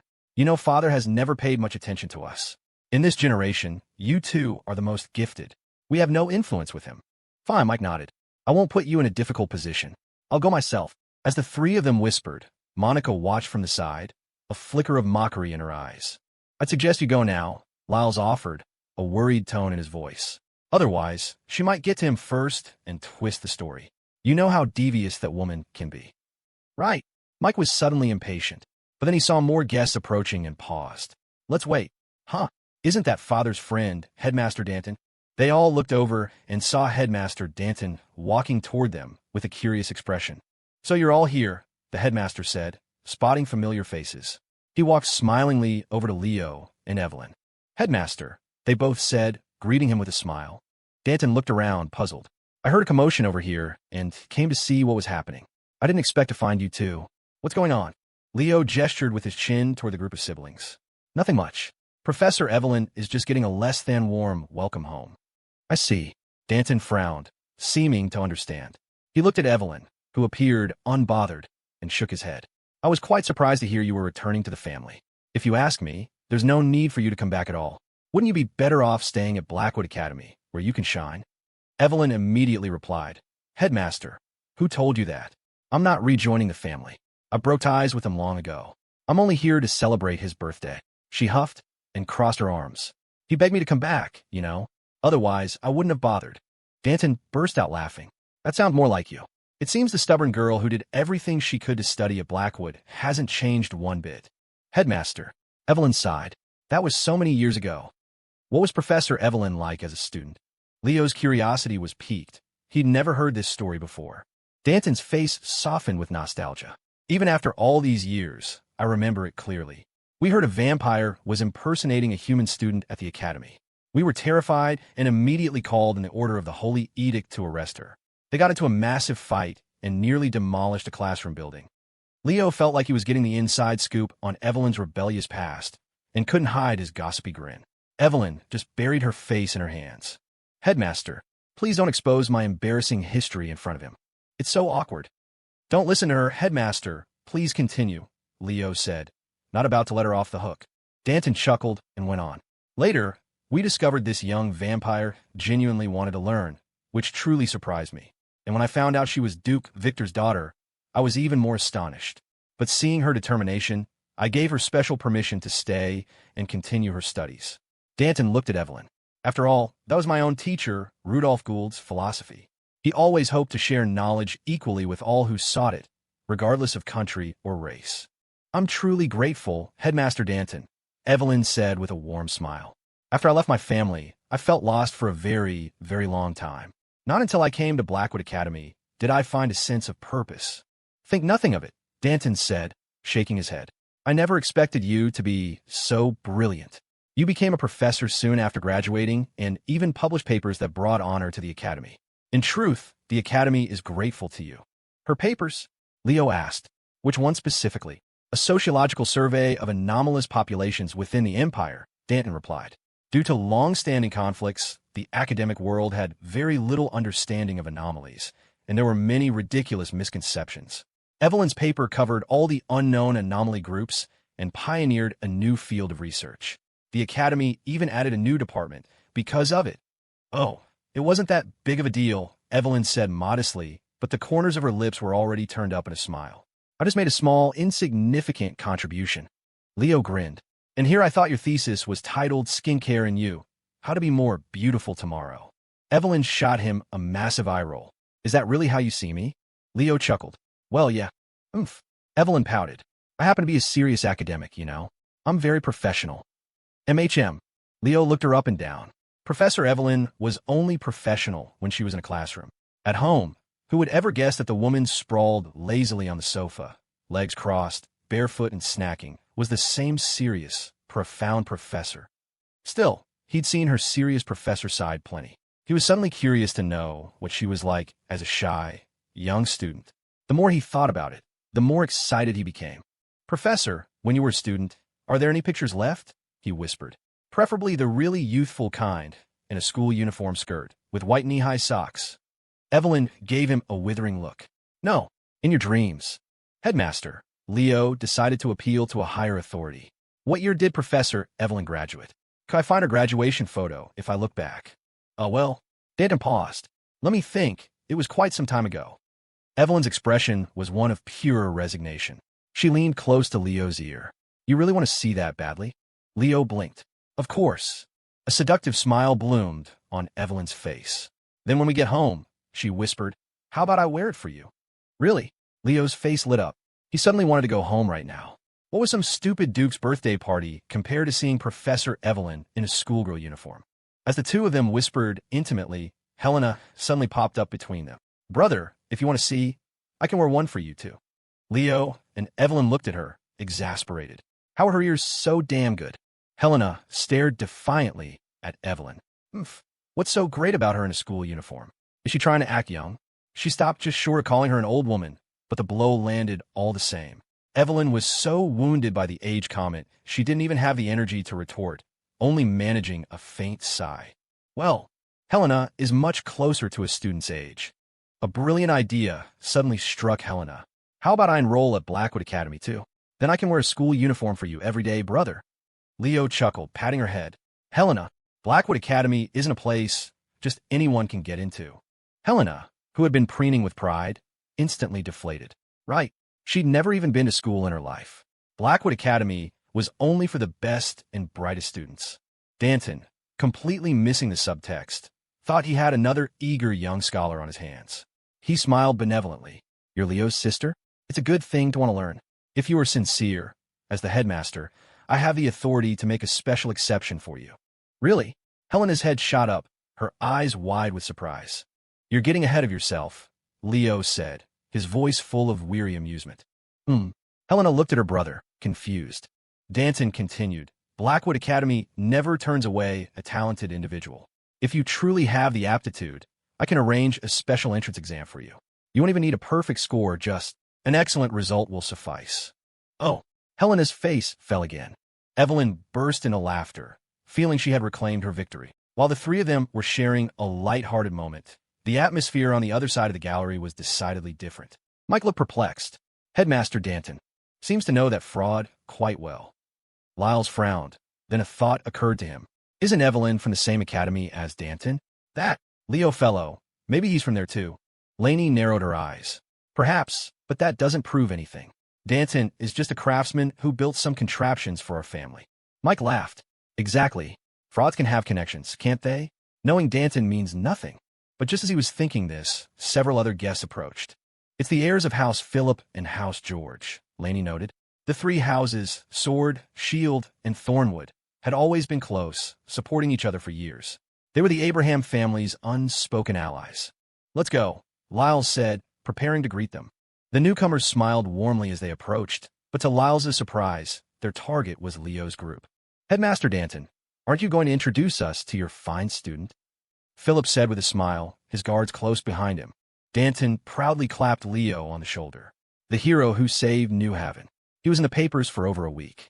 A man this famous. I don't think he needs any introduction from me. Philip laughed heartily. True enough. But young Mr.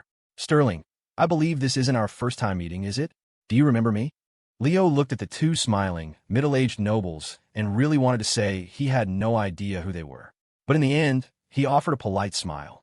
We must have met at the royal banquet. Since the man claimed they'd met and was clearly a high-ranking noble, that was the only plausible occasion. He and Ophelia had caused quite a stir at that party, even being summoned by the king himself.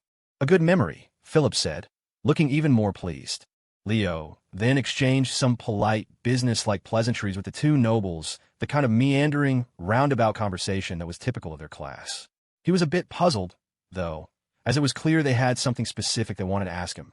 After several minutes of small talk, Philip finally got to the point, lowering his voice. Her Highness, Princess Ophelia, is the one in the capital responsible for receiving the delegation from the sea, correct? Leo's brow furrowed. What are you implying, sir? Philip quickly continued. Your relationship with the princess is unique. Do you have any idea if His Majesty the King has let slip any plans recently? You overestimate me, I'm afraid, Leo said with a sudden smile.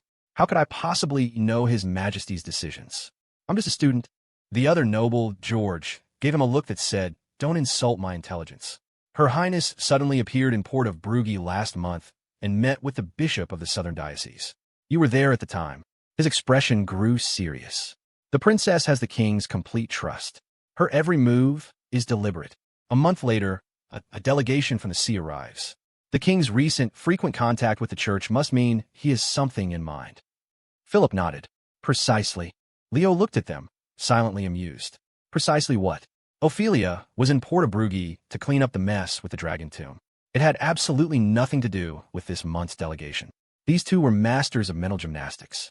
This situation is highly unusual, Philip said, worried. What is the sea's true purpose? And what is the king's endgame? George nodded grimly.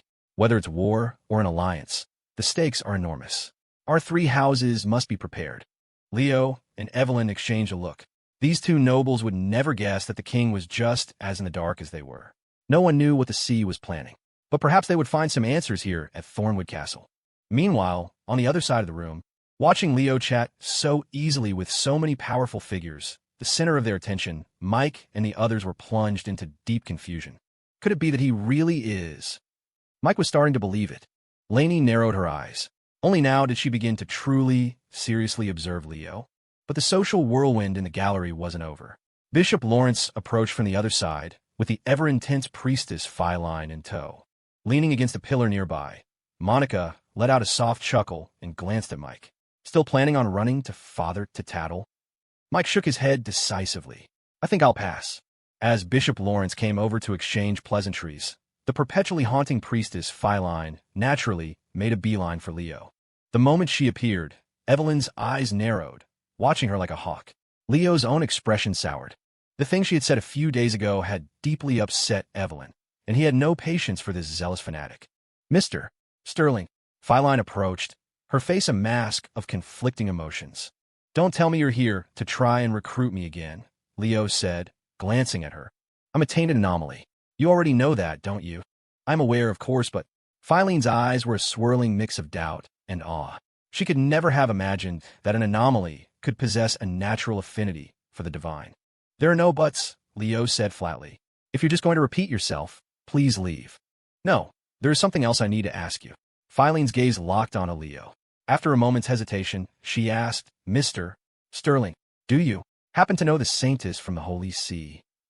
Leo blinked, then immediately shook his head. No, we're not acquainted. Are you certain? Filene's gaze was skeptical. Leo's expression didn't flicker. As you can see, I'm an anomaly. How could someone like me possibly know the holy and noble saintess? You're reading way too much into things. Filene grew even more confused. Among the holy edicts sent by the saintess was a particularly strange command. She was to keep a close watch on Leo. And not only that, there was an additional task. She shot a suspicious look at the hostile Evelyn. The saintess had also ordered her to bring back information on the woman by Leo's side. If Leo was favored by the gods, and had therefore caught the saintess's attention, that was understandable. But why would she want information about this vampire? What possible use could she be to the saintess? It was all too strange. What are you looking at me for? Evelyn's expression grew even darker. It's nothing. Filene averted her gaze, looking back at Leo, this time with a softer smile. Leo didn't need to wait for her to speak. He knew a sermon was coming. As he was racking his brain for an escape plan, the housekeeper Anne's appearance saved him. Miss Evelyn and Mr. Sterling, and said, approaching with a smile, the master has finished his business. He asked me to bring you to him. Evelyn, relieved to finally be rid of the persistent priestess, let out a sigh. Let's go. The Duke's private study was in another castle, far quieter than the reception hall. As Leo walked down the wide corridor, he saw several very old vampires leaning against the balustrade, speaking in low tones. When they saw Leo and Evelyn, their voices died instantly, and all their heads swiveled in unison to stare. Those are some of the family elders, Evelyn explained in a low voice. My father's brothers and uncles. Right. Leo nodded, his eyes sweeping quickly over their ancient faces. As their gazes met and passed, and led them some distance away, Leo suddenly looked back. The old vampires were still staring at him, their eyes unblinking. Leo frowned. There was something odd about their gazes, but he couldn't quite put his finger on it. Puzzled, he turned to Evelyn and asked a question that had been on his mind. Vampires aren't exactly friendly to humans, but there are many human guests here. How does the Duke guarantee their safety? Normally, Evelyn explained, if a human trespassed on our sacred ground, it wouldn't end well for them. But this is my father's birthday banquet, a major event for the Abraham family. The attendees are his allies among the humans, some even confidants of the king. They're all high-status individuals. So, during this time, he commands all family members to abide by the rules and forbids them from harming any human guest. Rules? Evelyn nodded lightly. The family is part of the empire now. We have to make compromises for the greater good. Don't worry. If any family member dares to kill a human, my father will use the same methods the church once used against us. The offender's limbs will be shattered, their organs cut open, and their blood core exposed to the glaring sun, unable to heal. They will suffer a long and agonizing torture until death. It is the most terrifying punishment. That is, a terrifying punishment, Leo said quietly, as they spoke, and led them to a large door and knocked softly. Enter. The voice that answered was old and weary, and opened the door, as Helena tried to follow her master and Leo inside, and swiftly grabbed her and pulled her back. Hey! The door closed, and Helena pouted, annoyed, and remained impassive. Inside the room, Leo saw Duke Victor behind a large desk. The master of Thornwood Castle looked exceptionally old, his face pale and covered in a web of wrinkles, making him appear even more ancient than his brothers and uncles outside. Yet, from the sharp lines of his face and the commanding air in his eyes, Leo could tell that the Duke must have been remarkably handsome in his youth. Seeing his long-absent daughter, a smile touched the Duke's eyes. After wandering for so long, you're finally home. 50 years to a vampire was like 5 years to a human, but it was still a long time. I'm not home. Evelyn shook her head. I'm leaving again after your party. I see. The Duke's expression was tinged with regret.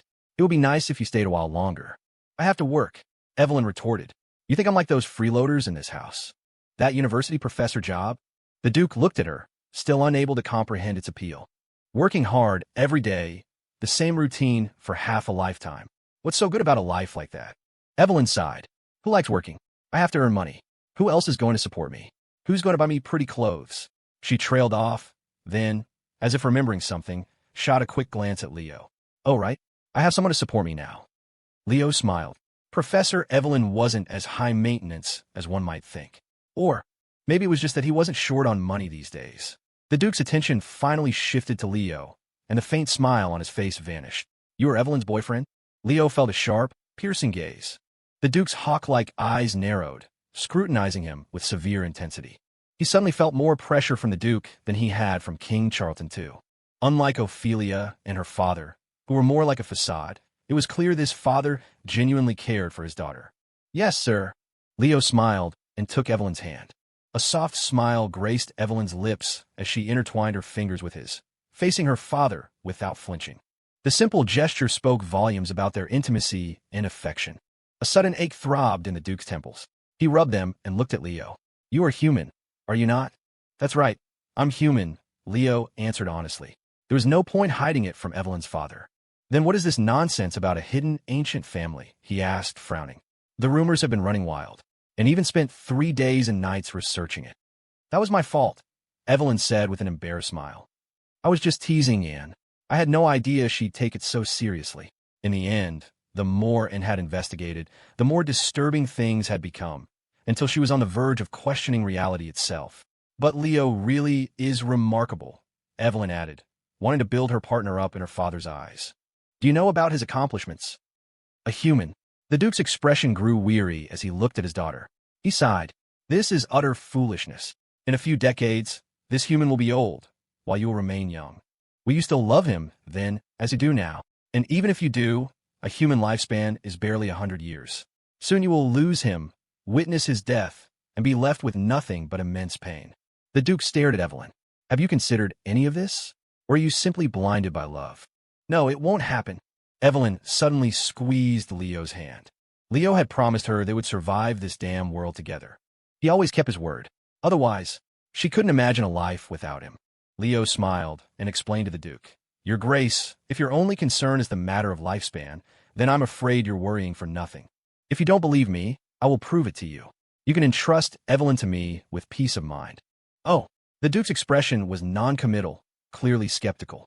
Of course, he didn't try to break them up, nor did he resort to threats like, "Here's $1 million, leave my daughter, or break up with her, or I'll kill you." He could see with one look that his daughter was already in too deep. More words would be useless. In the end, he just asked a few perfunctory questions about Leo's work and life, and then dropped the subject. Before they left, Evelyn presented the Duke with her birthday gift. The partial arcane text Leo had helped her pick out. The Duke seemed genuinely pleased. Leo's gift was a simple-looking wooden box. The Duke was initially puzzled, but upon opening it, his eyes lit up. "This is..." He picked up one of the glass vials. Leo nodded. "It has a certain suppressive effect on the corruption and backlash of anomalies. The results are significant." "Then you've been far too generous," the Duke said with a smile. The box contained 2 rows, 10 vials in total. "This suppression serum has recently appeared on the black market, and every bottle has been driven to an astronomical price. You have 10 here. This must have cost you a fortune." Leo shook his head. "It didn't cost me anything." "Didn't cost you anything?" The Duke looked at him, confused. Evelyn's smile was tinged with pride. "You wouldn't know, would you? Leo made these serums himself. He's incredible, isn't he?" The Duke was even more surprised. He looked at Leo. Is this true? Now that he'd shown off a little, it was time for modesty. "It's nothing, really. Just a small contribution to the world of arcane sciences." "The young people today are truly remarkable," the Duke said with a shake of his head, his opinion of Leo clearly changing. "If you weren't so insistent on being with Evelyn, House Abraham could offer you a position as the family alchemist. The salary would be 5 times that of a court mage." Leo immediately shook his head. "Thank you for the kind offer, Your Grace, but I must decline." The Duke laughed heartily. "All right, I won't force you. Evelyn, the banquet and ball are the day after tomorrow. All family members will be present. Remember to bring your little boyfriend." "Of course." With that, they stood to leave. But just as they reached the door, the Duke spoke again from behind them. "There will be many people around these next few days, and the elders will be patrolling late at night. The 2 of you shouldn't go out after dark." Leo and Evelyn exchanged a glance and quickly looked back. The Duke was already engrossed in the documents on his desk and said no more. After they returned to Evelyn's room, she finally broke the silence. "Telling us not to go out at night? Are they planning something secretive? Worried we might find out and expose them." Since they had long suspected the Duke of plotting a rebellion, her line of thinking was perfectly logical. But Leo slowly shook his head. Today's conversation had subtly shifted his opinion of the Duke. Maybe he was just giving us a simple warning that it will be dangerous at Thornwood Castle at night. I don't know. Evelyn said, but it's certainly a strange warning. Were the guests the danger? Or the elders? Or something else entirely? They ate, went to bed, and the night deepened. Their first day at Thornwood Castle passed quietly. The night in the snowy mountains was cold and still. Pale moonlight spilled down, casting the massive castle complex in a jagged, black silhouette. It looked like a ravenous beast, grim and menacing. At 1 a.m, on the soft, pink bed, Leo and Evelyn suddenly sat up. Their vampiric senses allowed them to see clearly in the dark. They looked at each other, then at Helena, who was sleeping soundly between them. "Let's begin," Leo whispered. "MHM." Evelyn nodded softly. Leo tugged at the collar of his pajamas, feeling a bit constricted. To his surprise, the movement caused Helena to sit up as if jolted back to life. "Brother, what are you two doing?" "Huh?" They both looked at her, surprised. "You weren't asleep?" Leo asked, exasperated. "Of course not, brother." Helena clenched her little fists, her cheeks burning with a mixture of shame and anger. With her brother and that vampire sleeping in the same bed, how could she possibly rest? She knew it. They couldn't control themselves and were waiting for her to fall asleep. "Hold on, Helena." Evelyn sensed a misunderstanding, though their whispered conversation had admittedly sounded suspicious. "We're not trying to do anything," Leo explained. "The professor and I are planning to go out." "Are you going out for a secret tryst?" Helena's face twisted further. "No, you're not allowed, brother. But if you absolutely have to, well, I guess you can take me with you." Leo buried his face in his hands. Where did she get these ideas? He could only stand up and walk toward the closet. "Fine. The three of us will go together." "All right." Evelyn glanced at Helena. She wasn't thrilled about bringing her along on an intelligence-gathering mission. Meanwhile, Helena's eyes were widening. "Together? Of course." Leo changed into a set of dark clothes. "Come on. We're going on a little night tour of a vampire castle." About half an hour later, the three of them appeared, tiptoeing, in the castle's central garden. A crescent moon hung in the inky black sky, its pale light partially obscured by clouds, plunging the grounds into deeper darkness. Moving as silently as possible, Leo scanned the eerily quiet castle. Only from the garden could one grasp Thornwood Castle's general layout. The buildings formed a large square. Apart from the castle housing the reception hall, the other three sides were off-limits to guests. Leo stopped. His vampiric senses picked up the faint smell of blood, coming from the most remote, shadowed castle to the north. "Professor, what's that castle used for?" Leo asked in a hushed voice. Evelyn's voice came from behind him. "The kitchens and the dungeons." "The kitchens and the dungeons." Leo paused, about to ask why those two would be in the same place, before it dawned on him. They were vampires. "Of course. That's where your family keeps its human. Pantry, isn't it?" Leo said wearily. Evelyn gave a soft hum of confirmation. "Yes. The family's food storage and processing are all done in that castle. My advice, Leo, is that you probably shouldn't go in. As a human, you might find it difficult to accept." "Thanks for the concern, Professor," Leo said with a small smile. "But you underestimate me. What kind of bloody, horrifying scene haven't I seen by now?" "All right." The closer Leo got, the thicker the smell of blood became, until it was an acrid, overwhelming stench. An image of a slaughterhouse flashed through his mind. He frowned, finding it incredible that the Empire tolerated the existence of a family like this. "Professor, allow me to ask," Leo said, stopping in his tracks. "How does your family acquire its food?" About that, perhaps because he had stopped so abruptly, he felt two large, soft mounds press into his back. He was about to make a playful comment to the professor when he realized the height of the person behind him was wrong. She was too short. Helena's embarrassed voice followed. "Sorry, brother. It's too dark. I can't see where I'm going." Leo froze, then quickly turned. It really was Helena who had bumped into him. Evelyn was still looking toward the distant castle. "It's fine, I'm okay." Leo steadied Helena, stealing a glance down at her under the cover of darkness. He quickly looked away, stunned. Helena, developed? How did she suddenly get so big? That seemed impossible. Could a runway be expanded into an airport? He had always assumed she would stay a child forever. The more he thought about it, the less sense it made. He shot another suspicious glance at her. In the deep darkness, Helena clutched his arm, her head lowered shyly, but her lips were curved into a small, happy smile. The brief interlude ended as Evelyn's voice returned. During the era of Emperor Antaeus, he permitted death row inmates, political opponents, and captured enemy soldiers to be given to House Abraham. Later, without wars, it was theoretically just death row inmates. Theoretically. Leo turned to her. So in practice, it's more than just prisoners.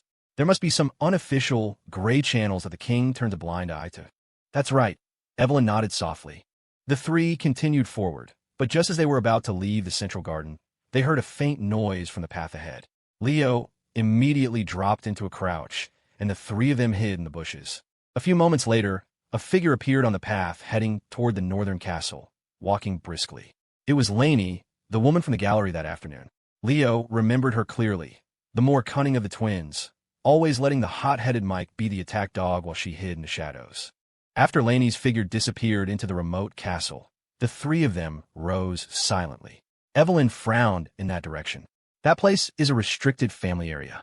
Only father and the elders are allowed inside. What is she doing there? Leo recalled the Duke's warning. Not only was Lainey out at night, but she was heading to a forbidden part of the castle. Something was definitely wrong. There's only one way to find out. Leo held his arms out to Helena. Come on, you can't see. I'll carry you. Seeing her brother's open arms, Helena excitedly leaped into his embrace, wrapping her arms around his neck. Leo held her in a princess carry. In a flash of crimson shadow, he was instantly on the other side of the grounds. Evelyn's shadow followed close behind. She frowned at Helena, cradled in Leo's arms. It wasn't jealousy, exactly, but a question had occurred to her. You landed that jump perfectly. You can see just fine, can't you? Muttering to herself, Evelyn joined Leo as they hugged the castle walls, searching for a window that would let them bypass the main entrance. Once they were successfully inside and standing in a corridor, Evelyn turned and saw Helena still clinging tightly to her brother's neck, her cheek pressed happily against his chest. There are lights in here, Evelyn reminded her. You should be able to see now. Oh, Helena shot Evelyn a resentful look and reluctantly hopped down from her brother's arms. Leo surveyed their surroundings. The castle corridor was empty. He cautiously explored, but every room they passed was also deserted. A cold draft blew through, making the candlelight flicker. Aside from the ever-thickening smell of blood, the place seemed devoid of life. Leo looked to Evelyn, who was thinking, they should be underground. As I recall, the elders don't like sleeping in places so warm and bright. So they went to the ground floor lobby, but the stairs ended there, and they saw no entrance leading down. How do we get to the lower levels? Leo asked. That's easy. Evelyn smiled. I know my way around. She began feeling along the walls of the lobby, finally stopping in front of a painting titled Crimson Moon Ascendant. After a moment of thought, she found the hidden mechanism. A nearby wall rumbled softly, and a secret door leading straight down appeared before them. It's so dark. Helena looked into the blackness, then glanced expectantly at her brother. Leo held out his arms. Hop on. Yay. Helena grinned, leaping back into her brother's arms. She knew coming out with him tonight was the right decision. It had been so long since he'd held her. Evelyn led the way, and the three of them carefully descended as the secret door sealed behind them. Helena, noticing how familiar Evelyn was with the route, asked curiously, Didn't you say the younger generation wasn't allowed in the restricted areas? Why do you know it so well? A smug look crossed Evelyn's face. I'm not like them. You think family rules could stop me? I know every secret passage and hidden mechanism in this castle like the back of my hand. The professor must have been quite a handful as a child, Leo chuckled.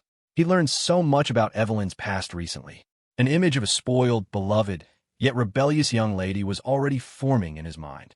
They continued their descent. The walls ahead were lit by long-burning oil lamps. By their light, they could see that the path ahead split into numerous forks. The castle's underground was like a labyrinth. Evelyn explained in a low voice. Thornwood Castle was originally built for war, to function as a fortress, to wear down any enemy forces that might breach the walls. The interior was designed with complex passages and hidden spaces. Leo nodded silently. It seemed that any uninvited guest unfamiliar with the layout was doomed to never find their way out. That included them. That castle will be in for the banquet, Leo asked suddenly. Professor, are you familiar with its layout? Evelyn shook her head. Headmaster Danton oversaw the renovation of the main castle's mechanisms. They say he added the latest magitech. It's definitely not the same as it was when I was young. I see. Leo nodded. Forget enemy soldiers. Even a powerful, superpowered individual trapped in there would probably have no way out. As they walked, the three of them reached the dungeon section. There was still no sign of any of the vampire elders, but they suddenly heard a strange muttering, accompanied by the soft clanking of someone hitting metal bars. In the darkness, They followed the sound and found a human in a solitary cell.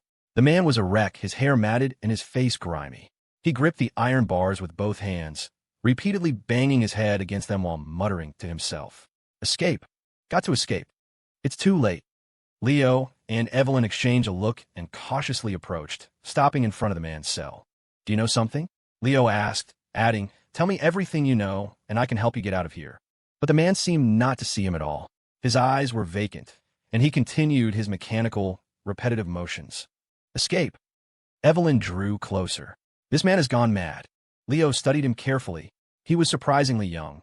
Beneath the filth, he was probably quite handsome. He also looked vaguely familiar. After a moment, Leo realized he was a BSI agent. He had seen most of the department's agents during the chaos in the Warrens. A BSI agent locked in the dungeons of a vampire castle. The implications were chilling. This man must have uncovered a secret he wasn't meant to find, and this was the price he paid. His condition doesn't seem entirely human, Evelyn said, her eyes fixed on his. She noted that his skin was not only pale and bloodless, but his eyes were cloudy and white. Her gaze shifted further into the dim cell, where she saw glass cups containing blood. Leo saw them too. He's been turned into a vampire? He asked, surprised. He recalled that there were lower and higher classes of vampires. Those born from vampire unions were high bloods, while those turned from humans were low bloods, lesser in power and intelligence, also known as blood thralls. But the man before them didn't look as monstrous as the blood thralls he had seen before. He's a bloodkin, Evelyn said, turning to Leo. Do you remember?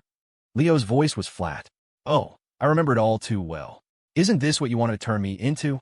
A bloodkin was an existence between a high blood and a low blood. Evelyn had once told him that only a vampire of her direct lineage could create one. After performing the embrace on a chosen human, the master would have absolute dominion over their kin, who could never resist and whose fate would be forever tied to their masters. And there was one other, less flattering name for a bloodkin, a bloodslave. Seeing Leo staring silently at the insane man, Evelyn quickly explained, Leo, I never wanted to turn you into that. A bloodkin still retains their normal cognitive functions. Well, aside from being obedient to me, they're no different from a normal person. Oh, Leo nodded grimly. So I just narrowly avoided becoming the professor's plaything. Evelyn's smile was awkward. Don't blame me. I just didn't know how to express my affection. After being betrayed by both her parents, she had come to believe that this was the only way to ensure the thing she loved would never betray her. It was just a twist of fate that. Evelyn stole a glance at Leo. They were, in a way, connected now, though their roles were reversed. Then why is he like this? Leo waved a hand in front of the agent's face, but the man remained in a stupor, completely unaware. Perhaps the ritual was incomplete, Evelyn mused. The full moon is the optimal time for the ceremony. Maybe he was captured recently and forcibly turned. Leo nodded. The sky outside held a waning moon. It would be a long time before it was full again. He observed the agent for another moment before his gaze drifted to the deeper darkness of the dungeon.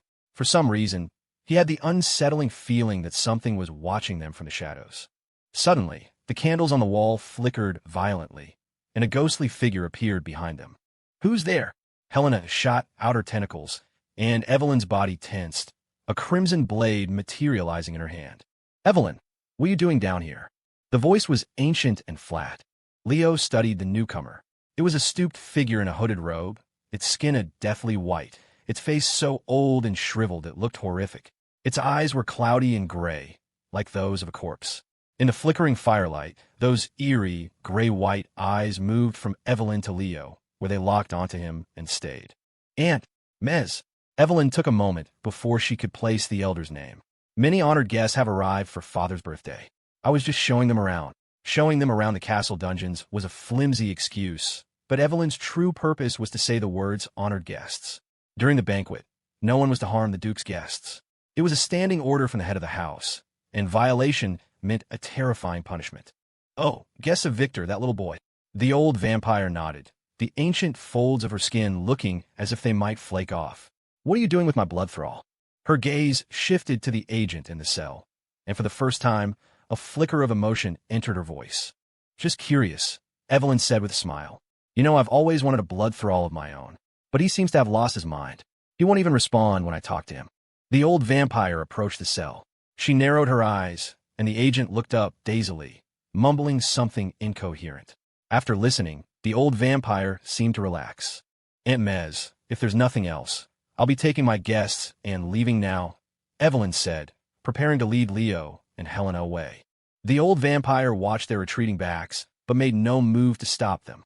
Just as the three of them were about to disappear down the corridor, the old vampire's voice called out again. Evelyn, this friend of yours, what does he do? Evelyn turned back cautiously. The old woman's gaze was still fixed firmly on Leo. He is a student. My student, Evelyn answered carefully, putting heavy emphasis on the word my. Oh, a hint of disappointment crossed the old vampire's face as she withdrew her gaze from Leo. Just a student. Evelyn frowned. There was something undeniably strange about that statement. The three of them quickened their pace, leaving the increasingly creepy, dim dungeon behind. And after their figures had vanished, deep in the dungeon's darkness, pairs of glowing, eerie eyes opened. On the day of the banquet, Leo stood before the mirror, adjusting the formal suit he had just put on. He glanced at Helena's reflection. Her large blue eyes had been fixed on him for some time. Well, Leo asked with a smile. Helena's eyes were glued to her brother. A proud smile spread across her face. You look so handsome, brother. No one at the party will be more handsome than you. That's just the sibling filter talking, Leo chuckled, shaking his head. This castle is filled with beautiful men and women. Your brother will just blend into the crowd. No way, Helena huffed. Those people are all pale as corpses and give off a creepy vibe. What's so good about that? I like how you look, brother. As they were talking, Evelyn, who had been sequestered in the walk-in closet for what felt like an eternity, finally emerged. What are you two talking about? Leo's head turned, and his expression was one of pure astonishment. Professor Evelyn wore a flowing black evening gown, cinched at the waist with a thin, deep purple sash. The sash perfectly accentuated her slender waist and full bust. Seeing Leo's reaction, Evelyn's lips curved into a smug smile. She glided over to him and held out her hand. I'm wearing heels that are a pain to walk in. You'll have to hold my hand, Leo. Of course. Leo gallantly took her hand. As she drew closer, Leo's gaze became even more unrestrained. Her graceful swan-like neck, her delicate white collarbones, and of course, amidst the expanse of pale skin, the deep, impossible-to-ignore cleavage. Her partner's captivated stare only made Evelyn smile widen. She leaned in, her eyes bewitching. So, Leo, what do you think of this look? A subtle, alluring fragrance filled the air. Leo felt a flush of heat, a primal urge to tear that beautiful dress to shreds. You look beautiful, Professor, he praised honestly. What about me, brother? Helena strode over, not to be outdone. Their gazes shifted to her. Leo smiled and patted her head. You look beautiful too, Helena. Helena wore a white dress, the complete opposite of the professor's, accented with a pink hair clip, puffy sleeves, and small leather shoes. She looked like an adorable little princess. Her outfit had also been carefully chosen by Evelyn, perfectly suiting Helena's frame and age. In short, it was cute, in a way that wouldn't give anyone any improper ideas. Very suitable for a child. But her brother's praise didn't seem to satisfy her. It felt perfunctory. She pouted, studying her reflection in the mirror, and let out a sigh. Is it because I'm still too small? She stole a glance at her brother, seeing that he and Evelyn weren't paying attention. She tried to discreetly push her chest together. Mr. Sterling it, little Miss Helena, and knocked on the door. If you're ready, you should head out. Lyles and Laney have already gone ahead. We know. Evelyn looked at Leo. Let's go. The two of them left, but Helena didn't move. Evelyn looked back, puzzled. Then her face settled into an expression of weary resignation. Stop fussing. You can't create cleavage by squeezing. Now come on. Helena's mournful voice drifted out from the room. In the main castle's banquet hall, guests had already gathered in droves. Leo scanned the room. It had a different style from the royal palace, less gilded and ostentatious. Everything in the vampire castle was stately and solid.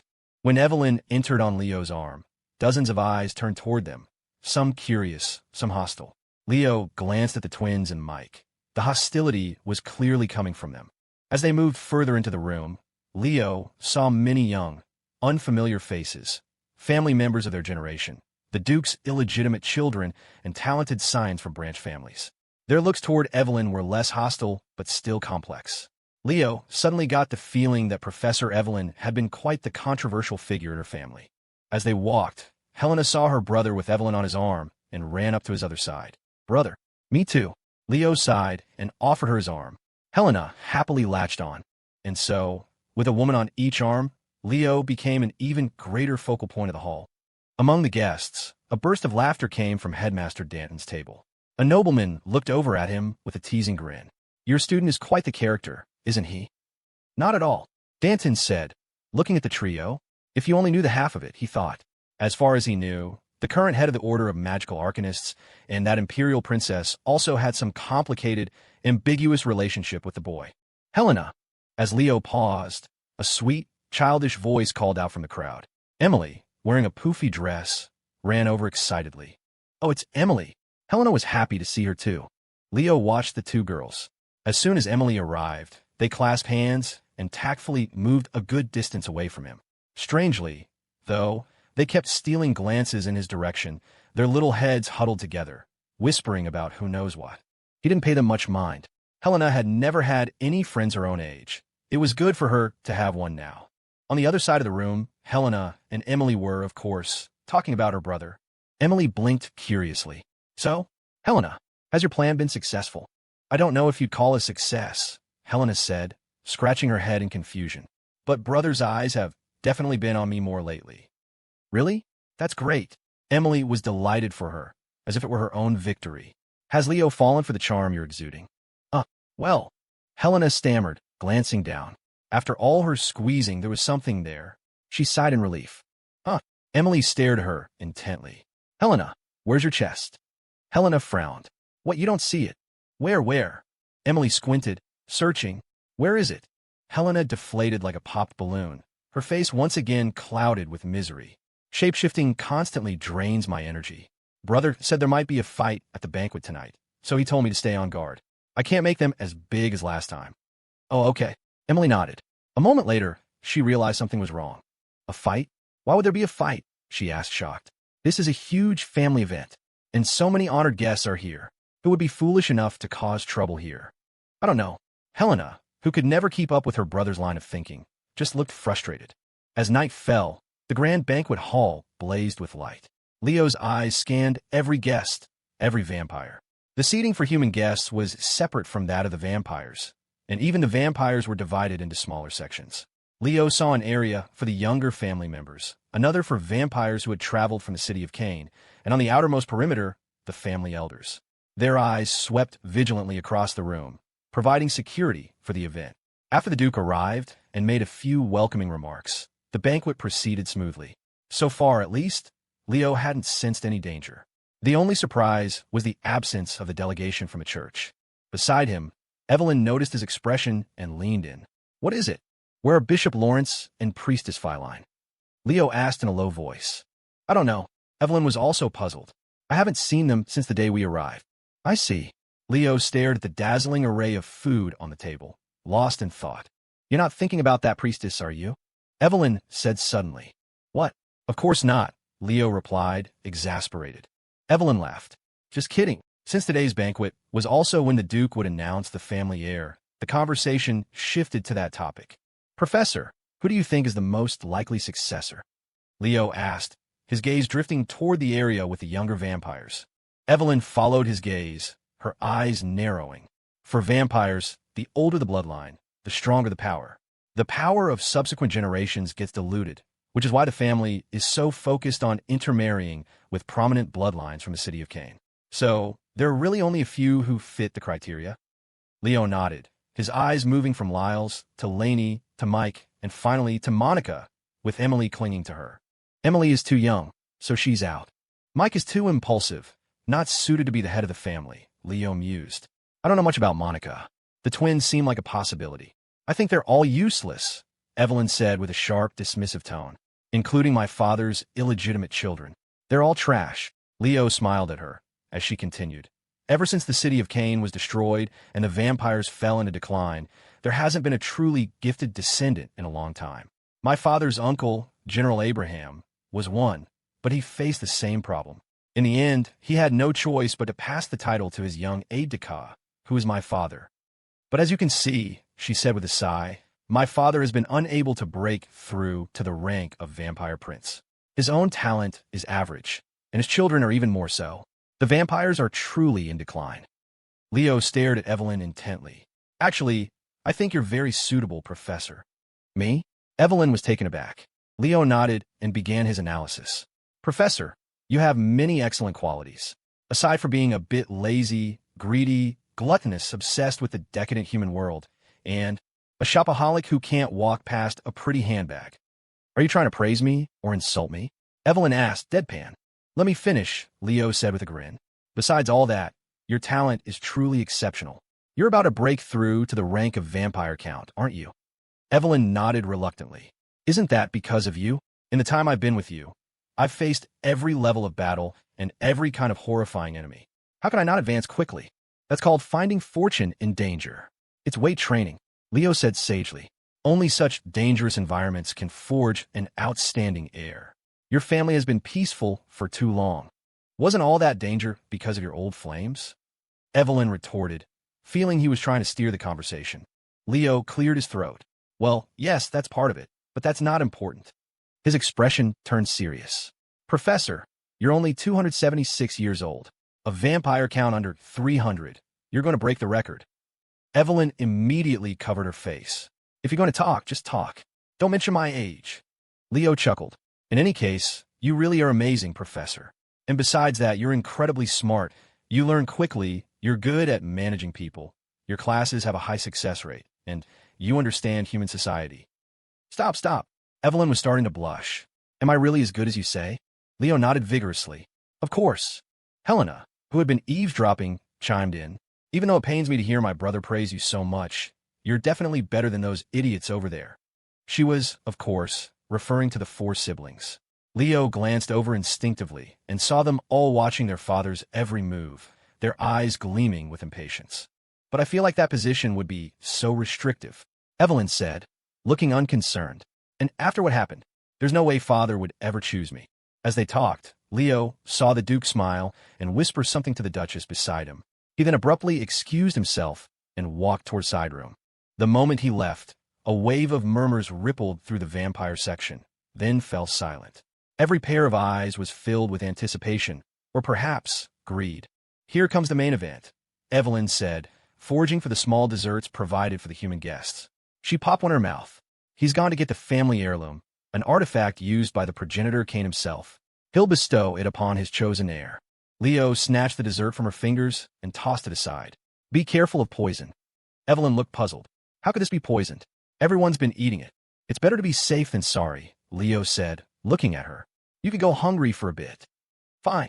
Evelyn clutched her stomach and leaned close to his ear. Or maybe you could let me have a little bite of you first. You are not biting my brother. Helena intervened instantly. As the 3 of them whispered, the banquet hall remained noisy, with everyone's attention fixed on the direction the Duke had gone. The human guests were naturally less excited.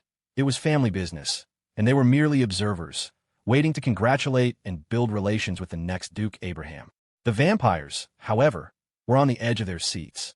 Many eyes were fixed on a handful of accepted candidates, all speculating on who would steer the future of House Abraham.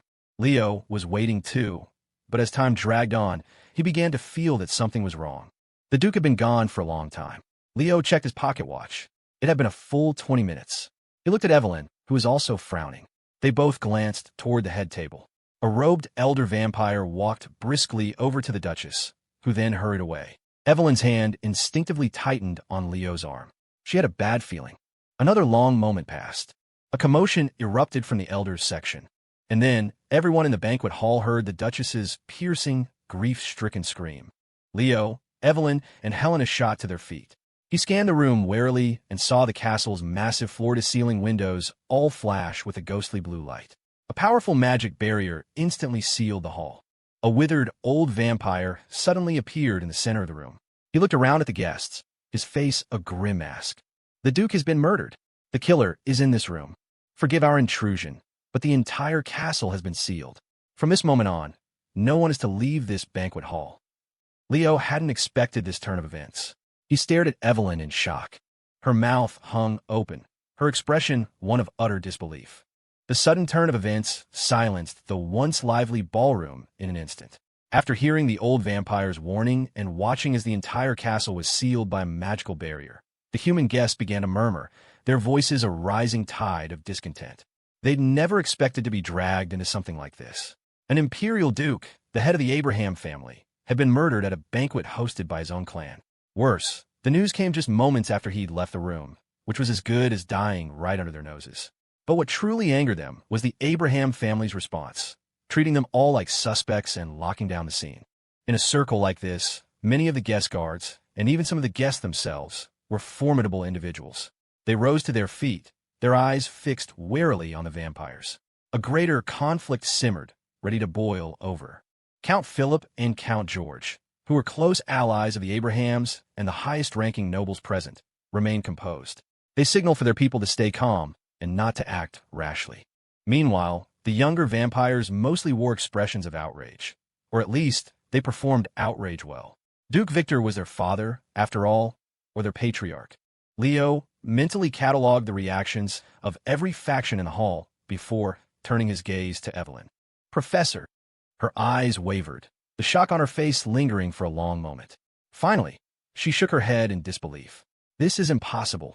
She gripped Leo's wrist, her strength surprisingly immense. Let's go. I don't believe he's dead.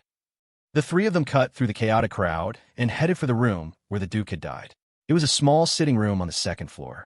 By the time they arrived, a crowd had already gathered inside and out. Thanks to Evelyn's status as the Duke's daughter, the elder vampires didn't stop them. Inside, Leo saw the Duke's body. He was sitting upright in a rustic armchair in the center of the room, his eyes closed. Just below his chest was a horrific puncture wound, right where his blood core should be. Whatever weapon had been used had gone straight through his body, the back of the armchair, and even the bookshelf behind it. The faint, metallic scent of blood hung in the air. Leo scanned the scene. It wasn't a locked room. There were several windows and 3 doors, but only the one they'd entered through was open. His eyes shifted to the people gathered. The ones allowed in here were the Duke's closest kin, their faces etched with grief. The most dramatic reaction came from the Duchess, who was sobbing softly. "Why is my life so bitter?" she lamented. "After all those years as his mistress, I finally marry into the family, and I don't even get to enjoy a few good days. Now I'm a young widow. Whoa, what are we 3 going to do now?" Mike shot her a reproachful look. "Mother, how can you say such a thing?"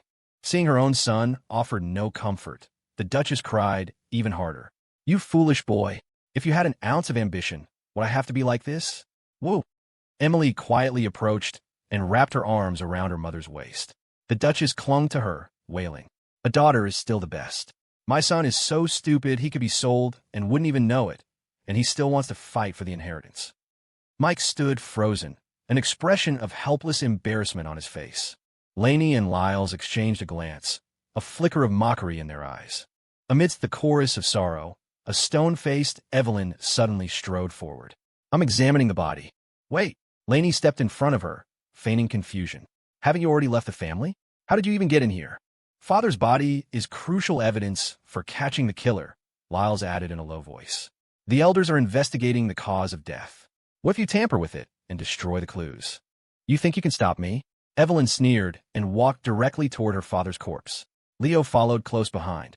Lyles glared at them, then turned to the family elders, but they paid him no mind, busy discussing something in hushed, serious tones. Evelyn finally reached the body. She stared at her father's face with a complex expression. He sat there, eyes closed, perfectly still, just as he often was, as if he'd simply fallen asleep from the exhaustion of his work. Evelyn touched the puncture wound, and crimson blood stained her pale fingers.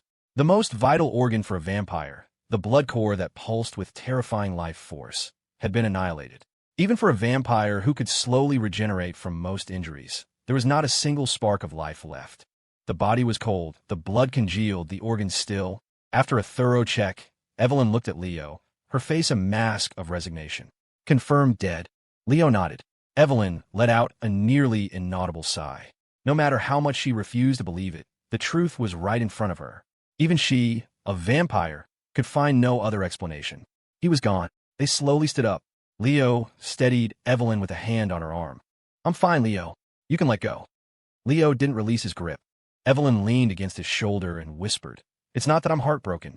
His feelings for my mother and me were a lie. After all, it's just strange to think that even someone like him could die." "Do you still hate him?" Leo asked. "Maybe not anymore," Evelyn said with a sigh. "It doesn't matter now. With him gone, I have no reason to return to this family. But before that..." She pulled away from his embrace, pushing down the chaotic storm of emotions inside her. As she looked at her family members again, her gaze had returned to its initial, icy calm. Hit, how sweet. Lainey, who had been watching their every move, sneered, a mocking smile on her lips. Evelyn had no time for her, dismissing it as petty jealousy. Her emerald eyes shot directly to the elders. What kind of power could instantly kill a vampire duke, face to face, she demanded. Judging by his posture, he was completely defenseless. Who was he meeting with during the short time he was gone? The elders' discussion quieted for a moment. Then, an elderly vampire woman with a wizened face answered her. It was a sanctified art of the highest order. Judgment. Evelyn's eyes widened in shock. A holy spell? Leo's mind immediately flashed to the missing church delegation. He walked back to the Duke's body, searching for traces of the holy magic. The area around his blood core had been precisely destroyed. Shattered wasn't the right word. It was almost melted, with a faint ring of scorch marks around the edges, though the external wound was less severe. Besides healing, holy arts were particularly effective against unclean, anomalous creatures. It was for this very reason that the Sea of Sistun had raised the city of Cain several times, turning the vampires into hunted dogs. Leo, turn around. The one who had explained it to Evelyn was a familiar face. Aunt Mez, the old vampire he'd run into during his late-night exploration of the castle. A spell like this can't be cast by ordinary monks or priests, Mez explained. It involves what they call divine invocation and God's punishment. It requires a high-ranking member of the church, and our family should be no stranger to judgment. At her words, many of the vampire elders' expressions turned grim. The previous patriarch died by that very spell. The Duchess suddenly interjected. The younger vampires present looked surprised. Leo hadn't expected that the great Abraham general, who had fought alongside the emperor in his conquests, had met such an end. Mez swept her gaze over the younger generation. During the final major battle of the war between the Empire and the Sea, the Duke secretly infiltrated the Holy Mountain, seeking a hidden secret of the Church of Holy Light. But it provoked a fierce counterattack from the sea. He was killed by the holy spell, Judgment. If that's the case, the Duchess's voice was filled with venom. The church killed Victor? Mez nodded. Someone saw it. The people Victor was meeting in the sitting room after he left the banquet were that delegation from the church. This also answered Evelyn's question. She immediately looked at Leo, a shared confusion in their eyes. Their previous assessment was that the church's secret envoy had come north to persuade the Duke to join an alliance against the Empire. In other words, to plot a rebellion. Tilly had said they'd been in contact before, or rather, that their risky trip this time wasn't for persuasion, but to finalize some milestone, like signing a secret pact or exchanging intelligence. But now, the evidence suggested the church had murdered the Duke. The delegation was the most likely suspect. Unforgivable, the Duchess shrieked. We've sealed the ballroom, one of the elders stated. And even before that, Thornwood Castle was on lockdown. No one can escape. We'll start by investigating the guests, another said. Several elders vanished from the room. Mez glanced at the Duchess, then at the younger vampires. Guard the Duke's body and protect the family's sacred artifact. I will check the rest of the castle. Lainey and Lyles immediately agreed. As soon as Mez left, the eyes of several young vampires simultaneously darted to one spot. The exquisite box that held the family's sacred artifact. Evelyn gave a scornful smile and continued whispering with Leo. The room fell silent for a moment. Suddenly, another elder stepped forward from the remaining three and walked directly to the Duke's body. Leo noticed the old vampire approached in silence, examining the corpse alone. He then sighed and began to confer in low tones with the other two elders.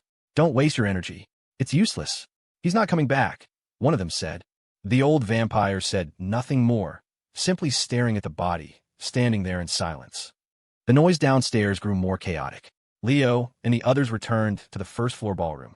The Abraham family's demand to detain everyone for interrogation and magical questioning had sparked outrage among the human guests. The conflict was escalating.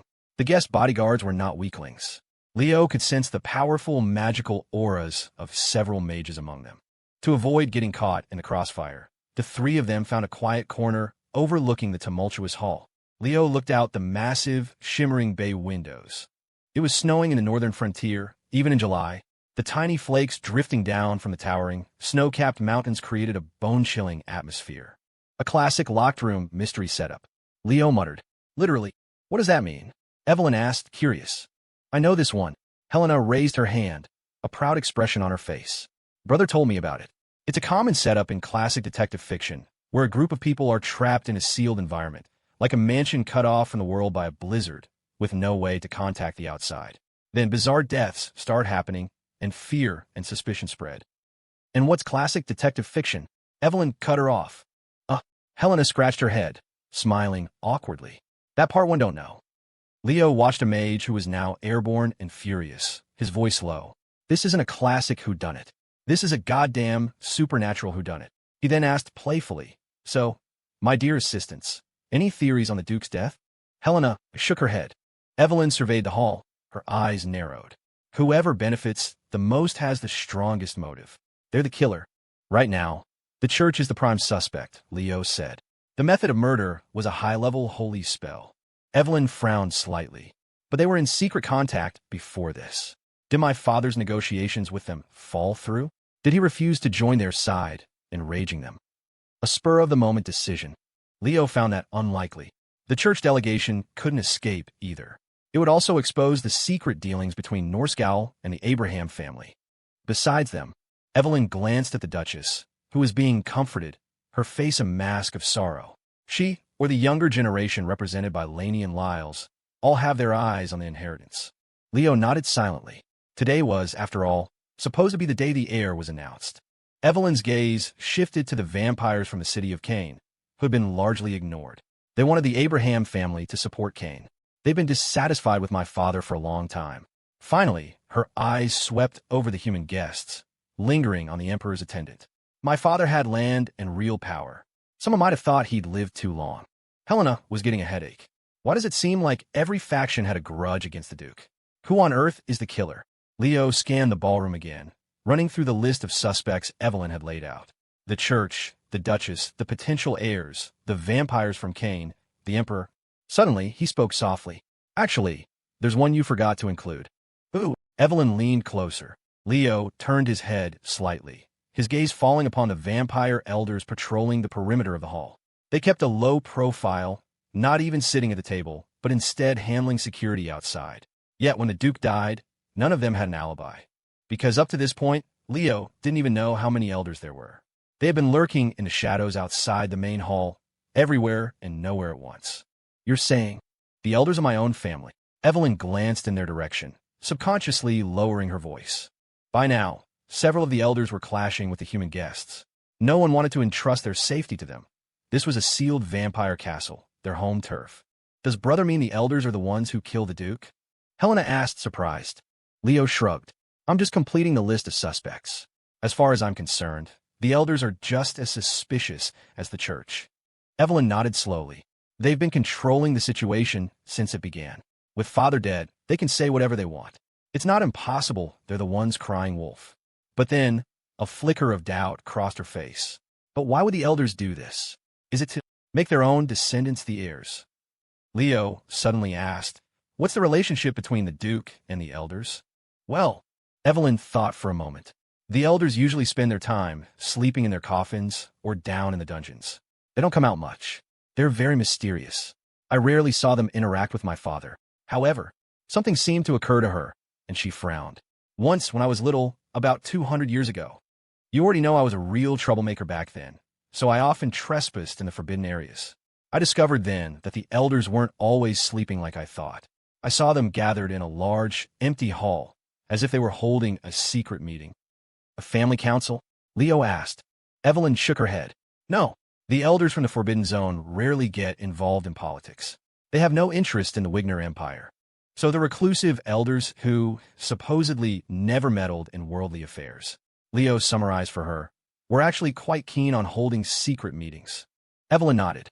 The last time they found me, in that dim underground hall, dozens of pairs of eerie eyes turned towards me at once.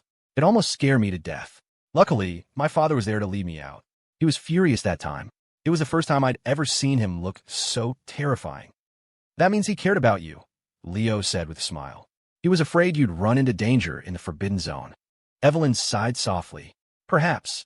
But analyzing the childhood story Evelyn had just shared, Leo sensed something intriguing. The head of the house felt that his own elders were dangerous. From her description, it had nothing to do with corruption or madness. The danger came from somewhere else. Leo then remembered the Duke's warning to him and Evelyn on the day they arrived at Thornwood Castle. The elders patrol at night. Don't go out. Leo asked another question. Did the elders look down on the Duke? He'd gotten that impression from the tone of the old vampire he'd met that night. Evelyn considered it. Maybe. After all, they've lived for so long.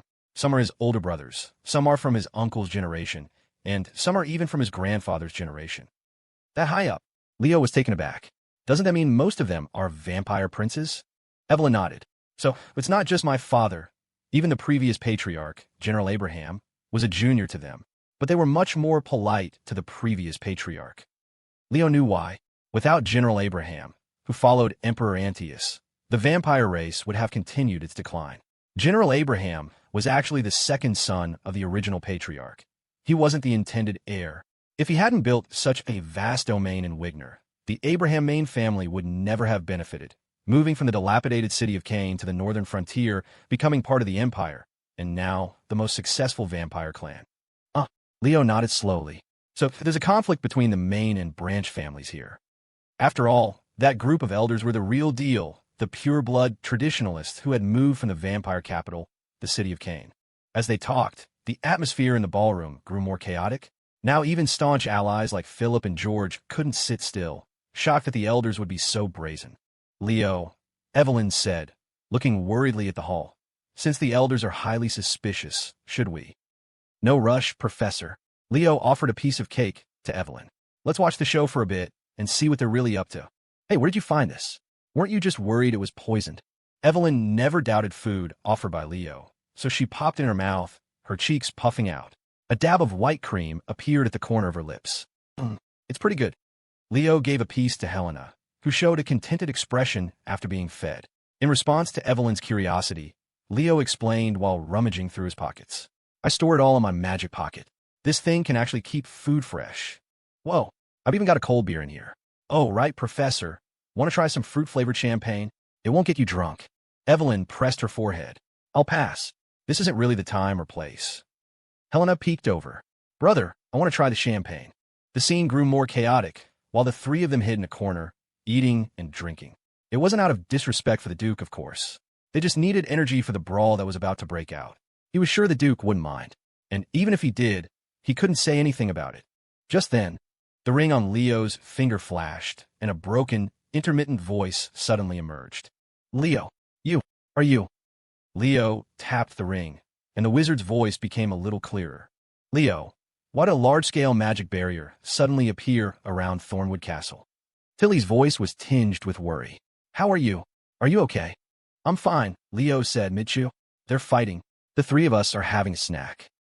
The wizard sounded a bit confused. Leo explained the situation at the banquet. A sound of understanding finally came from her end. So that's what happened. I knew something was off about this vampire banquet. Good thing I had you wear the ring beforehand. Speaking of the ring, Leo thought for a moment. If she had been monitoring him, she wouldn't be asking these questions. But she knew the barrier was up. Tilly, are you nearby? Leo asked. I am not. Tilly denied immediately. Really? Leo looked skeptical. Of course, Tilly said with a soft laugh. Why would I monitor you everywhere like Ophelia? I'm at the Order of Magical Arcanists right now. Oh, Leo glanced out the window.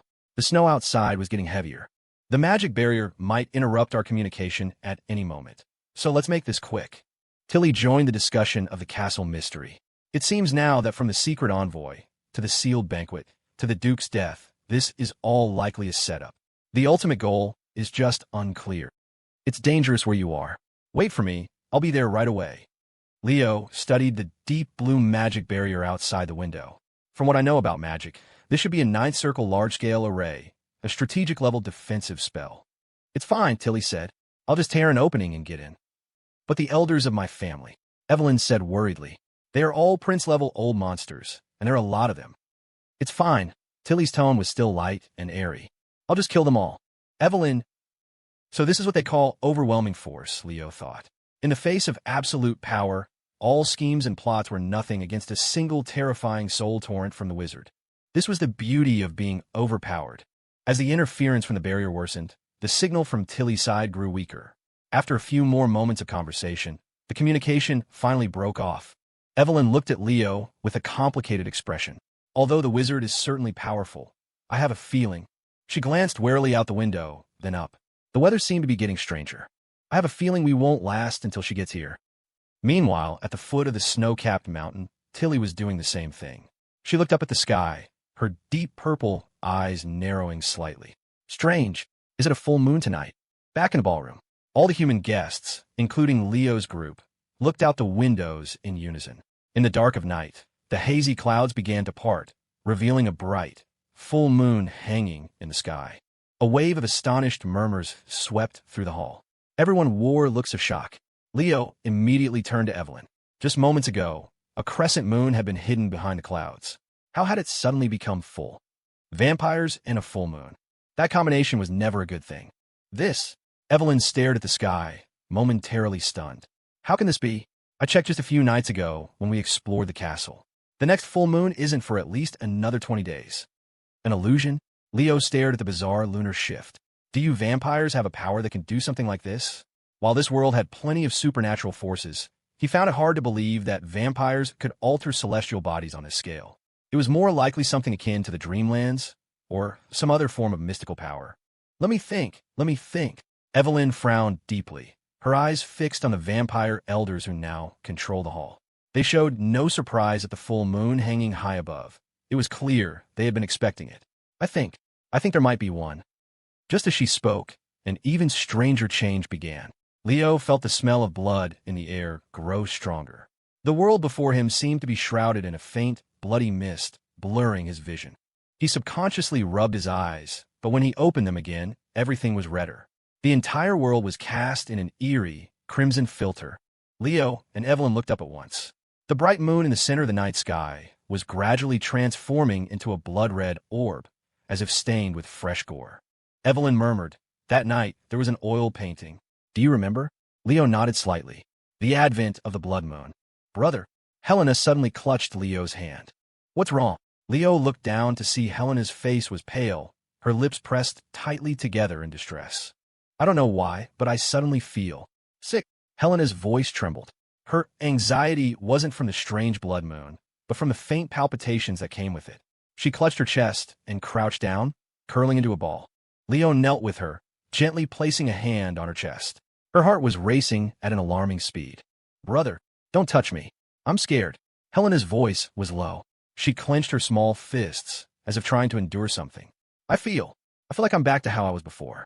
I want to kill you. Brother, get away from me." Helena corruption level. 30 corruption level.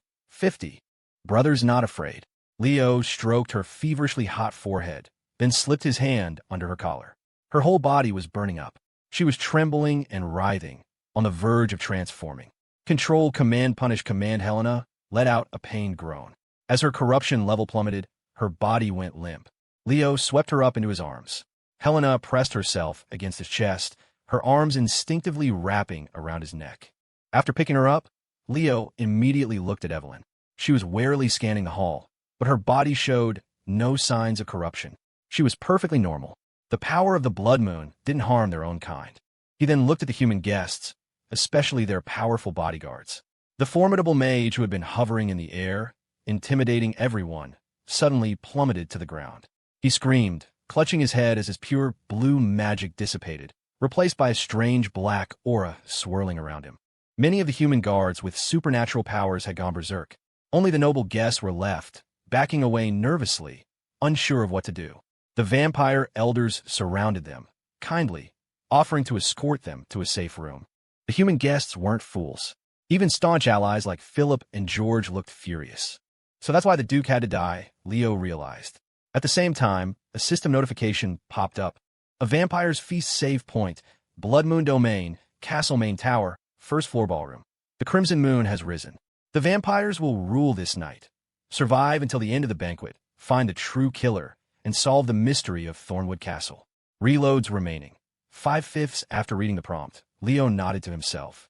This chapter leaned more towards investigation and puzzle solving, the normal difficulty he was used to from the first playthrough. This was the kind of game he liked. Finally, no ridiculously overpowered Yanderas to engage in a life-or-death romance with. Leo could have cried with joy. His own strength was decent now, and he had an absurd trump card he'd rather not use. The wizard said she wasn't here, but she was probably not far.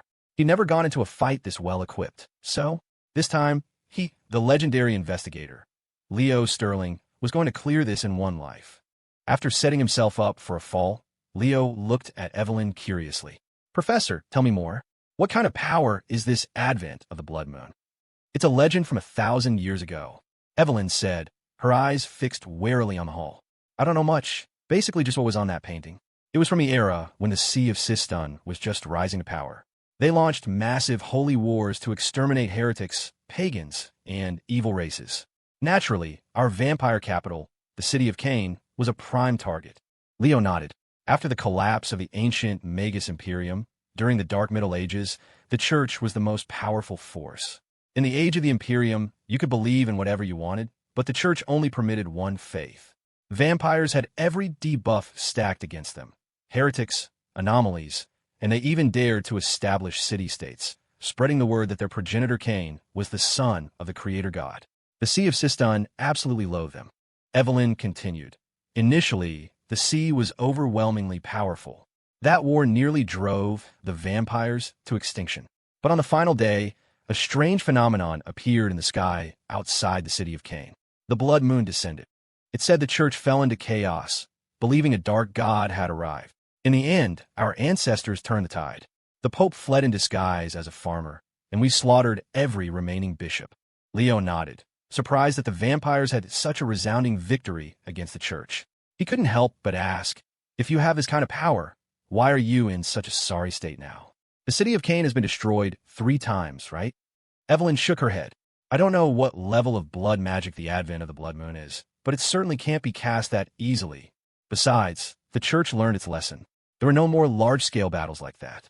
They became more cunning, never gathering their high-level forces in one place. More importantly," she said softly, "over these thousands of years, the faith of the God of Light has spread to every corner of the continent, while the number of high-ranking vampires like us is limited. The two sides are no longer on a level where we can compete." Oh, Leo understood. They just have the numbers. The chaos in the ballroom raged on. The eerie, blood-red moonlight streamed through the ornate stained-glass windows, dappling the floor in crimson patches as the sickeningly sweet scent of blood spread. The unnerving aura came from the very appearance of the vampire elders. Countless blood shadows flitted through the hall. Their eyes were a vacant, milky white, and long, sharp fangs protruded from their mouths. When they threw back their hoods, they revealed gnarled, withered faces covered in wrinkles. From their backs, fine, hair-like tendrils, like floating capillaries, began to sprout and spread, forming pairs of grotesque, crimson wings. "Leo." Evelyn stared at the hideous elders, her face twisted in disgust. "If I ever get that old and look like that, you have my permission to kill me." "Professor, don't be ridiculous." Leo shot her a look. "They look like that because they've been twisted by corruption. That won't happen to you." "Oh," Evelyn nodded slowly. "You're right. I'm different from them." Who would have thought that she, who had once planned to capture Leo as her bloodkin, would, by a twist of fate, become the most unique vampire in the 1,000-year history of the city of Cain? "So, Leo," Evelyn looked at him holding Helena, then glanced at the mayhem in the hall. "What's your plan now? Would they continue to watch from the sidelines, or would they step up and help the innocent human guests escape?" "Professor, don't ask me." Leo winked at her. "This is your family. This is your home. I want you to follow your heart." "Oh." Evelyn looked at the blood shadows darting through the hall, her brow furrowed. Everything had happened so fast, she needed to process it all from the beginning. Who the killer is might only be revealed at the end, but it doesn't matter now. Because this was a trap set by the elders. The elders killed my father. Leo nodded. That much is obvious. The elders' target is this group of high-ranking human guests. Following his line of reasoning, Evelyn continued. The advent of the blood moon must be a large-scale blood magic ritual cast collectively by the elders behind the scenes. Within this domain, the already powerful elders have become even stronger. The guest bodyguards are no match for them, nor is anyone who opposes them. Leo glanced at the powerful mage being ganged up on. He was truly skilled. Even in his madness, he remembered not to let his magic hit his employer. Leo wondered how much he was getting paid. He then looked down at Helena, nestled against his chest. She had her eyes shut, murmuring restlessly, her face flushed as if with fever because he was continuously activating Punish Command.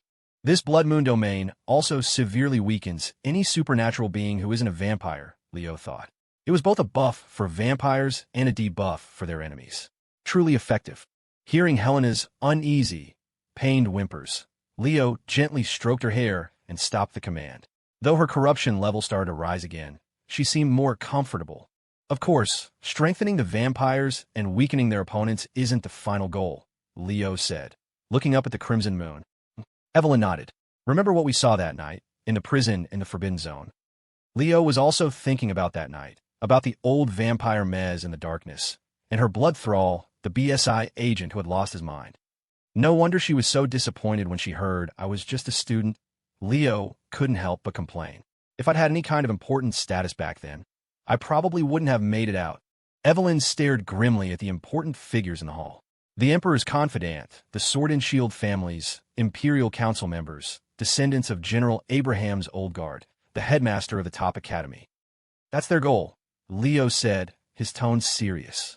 They want to turn these political leaders into blood thralls to secretly control the direction of the Wigner Empire. Bloodkin, or blood thralls, could never defy their master's command. It was a far more effective method of infiltration than imprisonment, coercion, or empty promises. Aside from their inability to disobey their master, blood thralls were indistinguishable from normal people. They weren't like blood servants, the low-level vampires with diminished intelligence. They retained their normal cognitive abilities, which was why Evelyn had once been so determined to give Leo the embrace. But they'll be found out sooner or later, Evelyn frowned. Ophelia's father has many powerful court mages. And, if they go back, I don't think they'd even get past the order of the Holy Edict in the capital. Imagine, Count Philip returns and has a casual chat with any bishop, and the whole thing is exposed. Actually, they wouldn't have to wait until they get back to New Haven. Leo looked at Count Philip. These are old nobles with real power. Once this is over, they could return to their territories at top speed, stir up their retainers. Evelyn hissed. Civil war in Wigner. But, she mused, the Sword and Shield families are no match for Charlton II. That old fox is cunning. As long as a fight breaks out, as long as it's chaotic enough, that's all they need, Leo said softly, because the encirclement was already in place. To create internal and external conflict in Wigner, that is Norsgal's objective. Or rather, the objective of that saintess who wants to rule the continent and spread her holy light to every corner.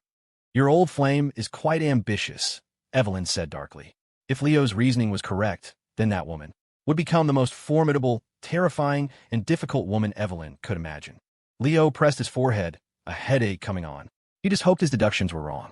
He desperately wanted to find the church delegation, to find Priestess Philine. He wanted to have a long, proper chat with her. Evelyn suddenly let out a cold snort. All right, I've made up my mind. Leo looked at her. Evelyn narrowed her eyes, her voice chilling. Try to manipulate the Abraham family with such pathetic schemes? What church? What saintess? They can dream on. Without hesitation, she strode toward the center of the hall, toward the heart of the storm. For the first time, Leo saw a steely resolve radiate from Professor Evelyn. As the Blood Moon domain enveloped Thornwood Castle, the entire world turned a shade of crimson. The concentration of the bloody mist reached its peak, and Count George's family, mage, finally snapped. Corrosive black magic began to fly indiscriminately, forcing the human guests to scatter in panic. The vampire elders started to focus their attacks on the crazed supernaturals, ironically making it seem like they were protecting the guests. Within the domain, the mage roared madly. Though the corruption made him both insane and powerful, he had lost all reason, unleashing his precious magic without restraint. Unfortunately, every spell he hurled at the elders missed its mark. The gnarled, ancient figures seemed to merge with the blood mist, dissipating into thin air only to reform behind him in an instant.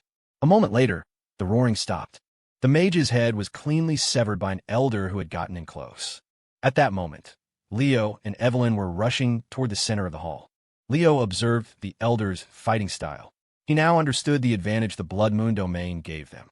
To use a gaming analogy, within this vampire domain, their opponents simply couldn't target them. Each one of them moved like a ghost. He had to admit, that kind of high-level invincibility frame was a top-tier buff. The elder's chilling gazes now turned to another person. Count Philip's bodyguard was a retired holy knight from the church, the only supernatural guard who had kept his sanity. With a devout prayer, holy magic infused his ancient greatsword. He charged forward, the blade glowing with sacred light as it swung towards a vampire with a deafening whistle. An elder laughed grimly, his body exploding into a cloud of blood mist.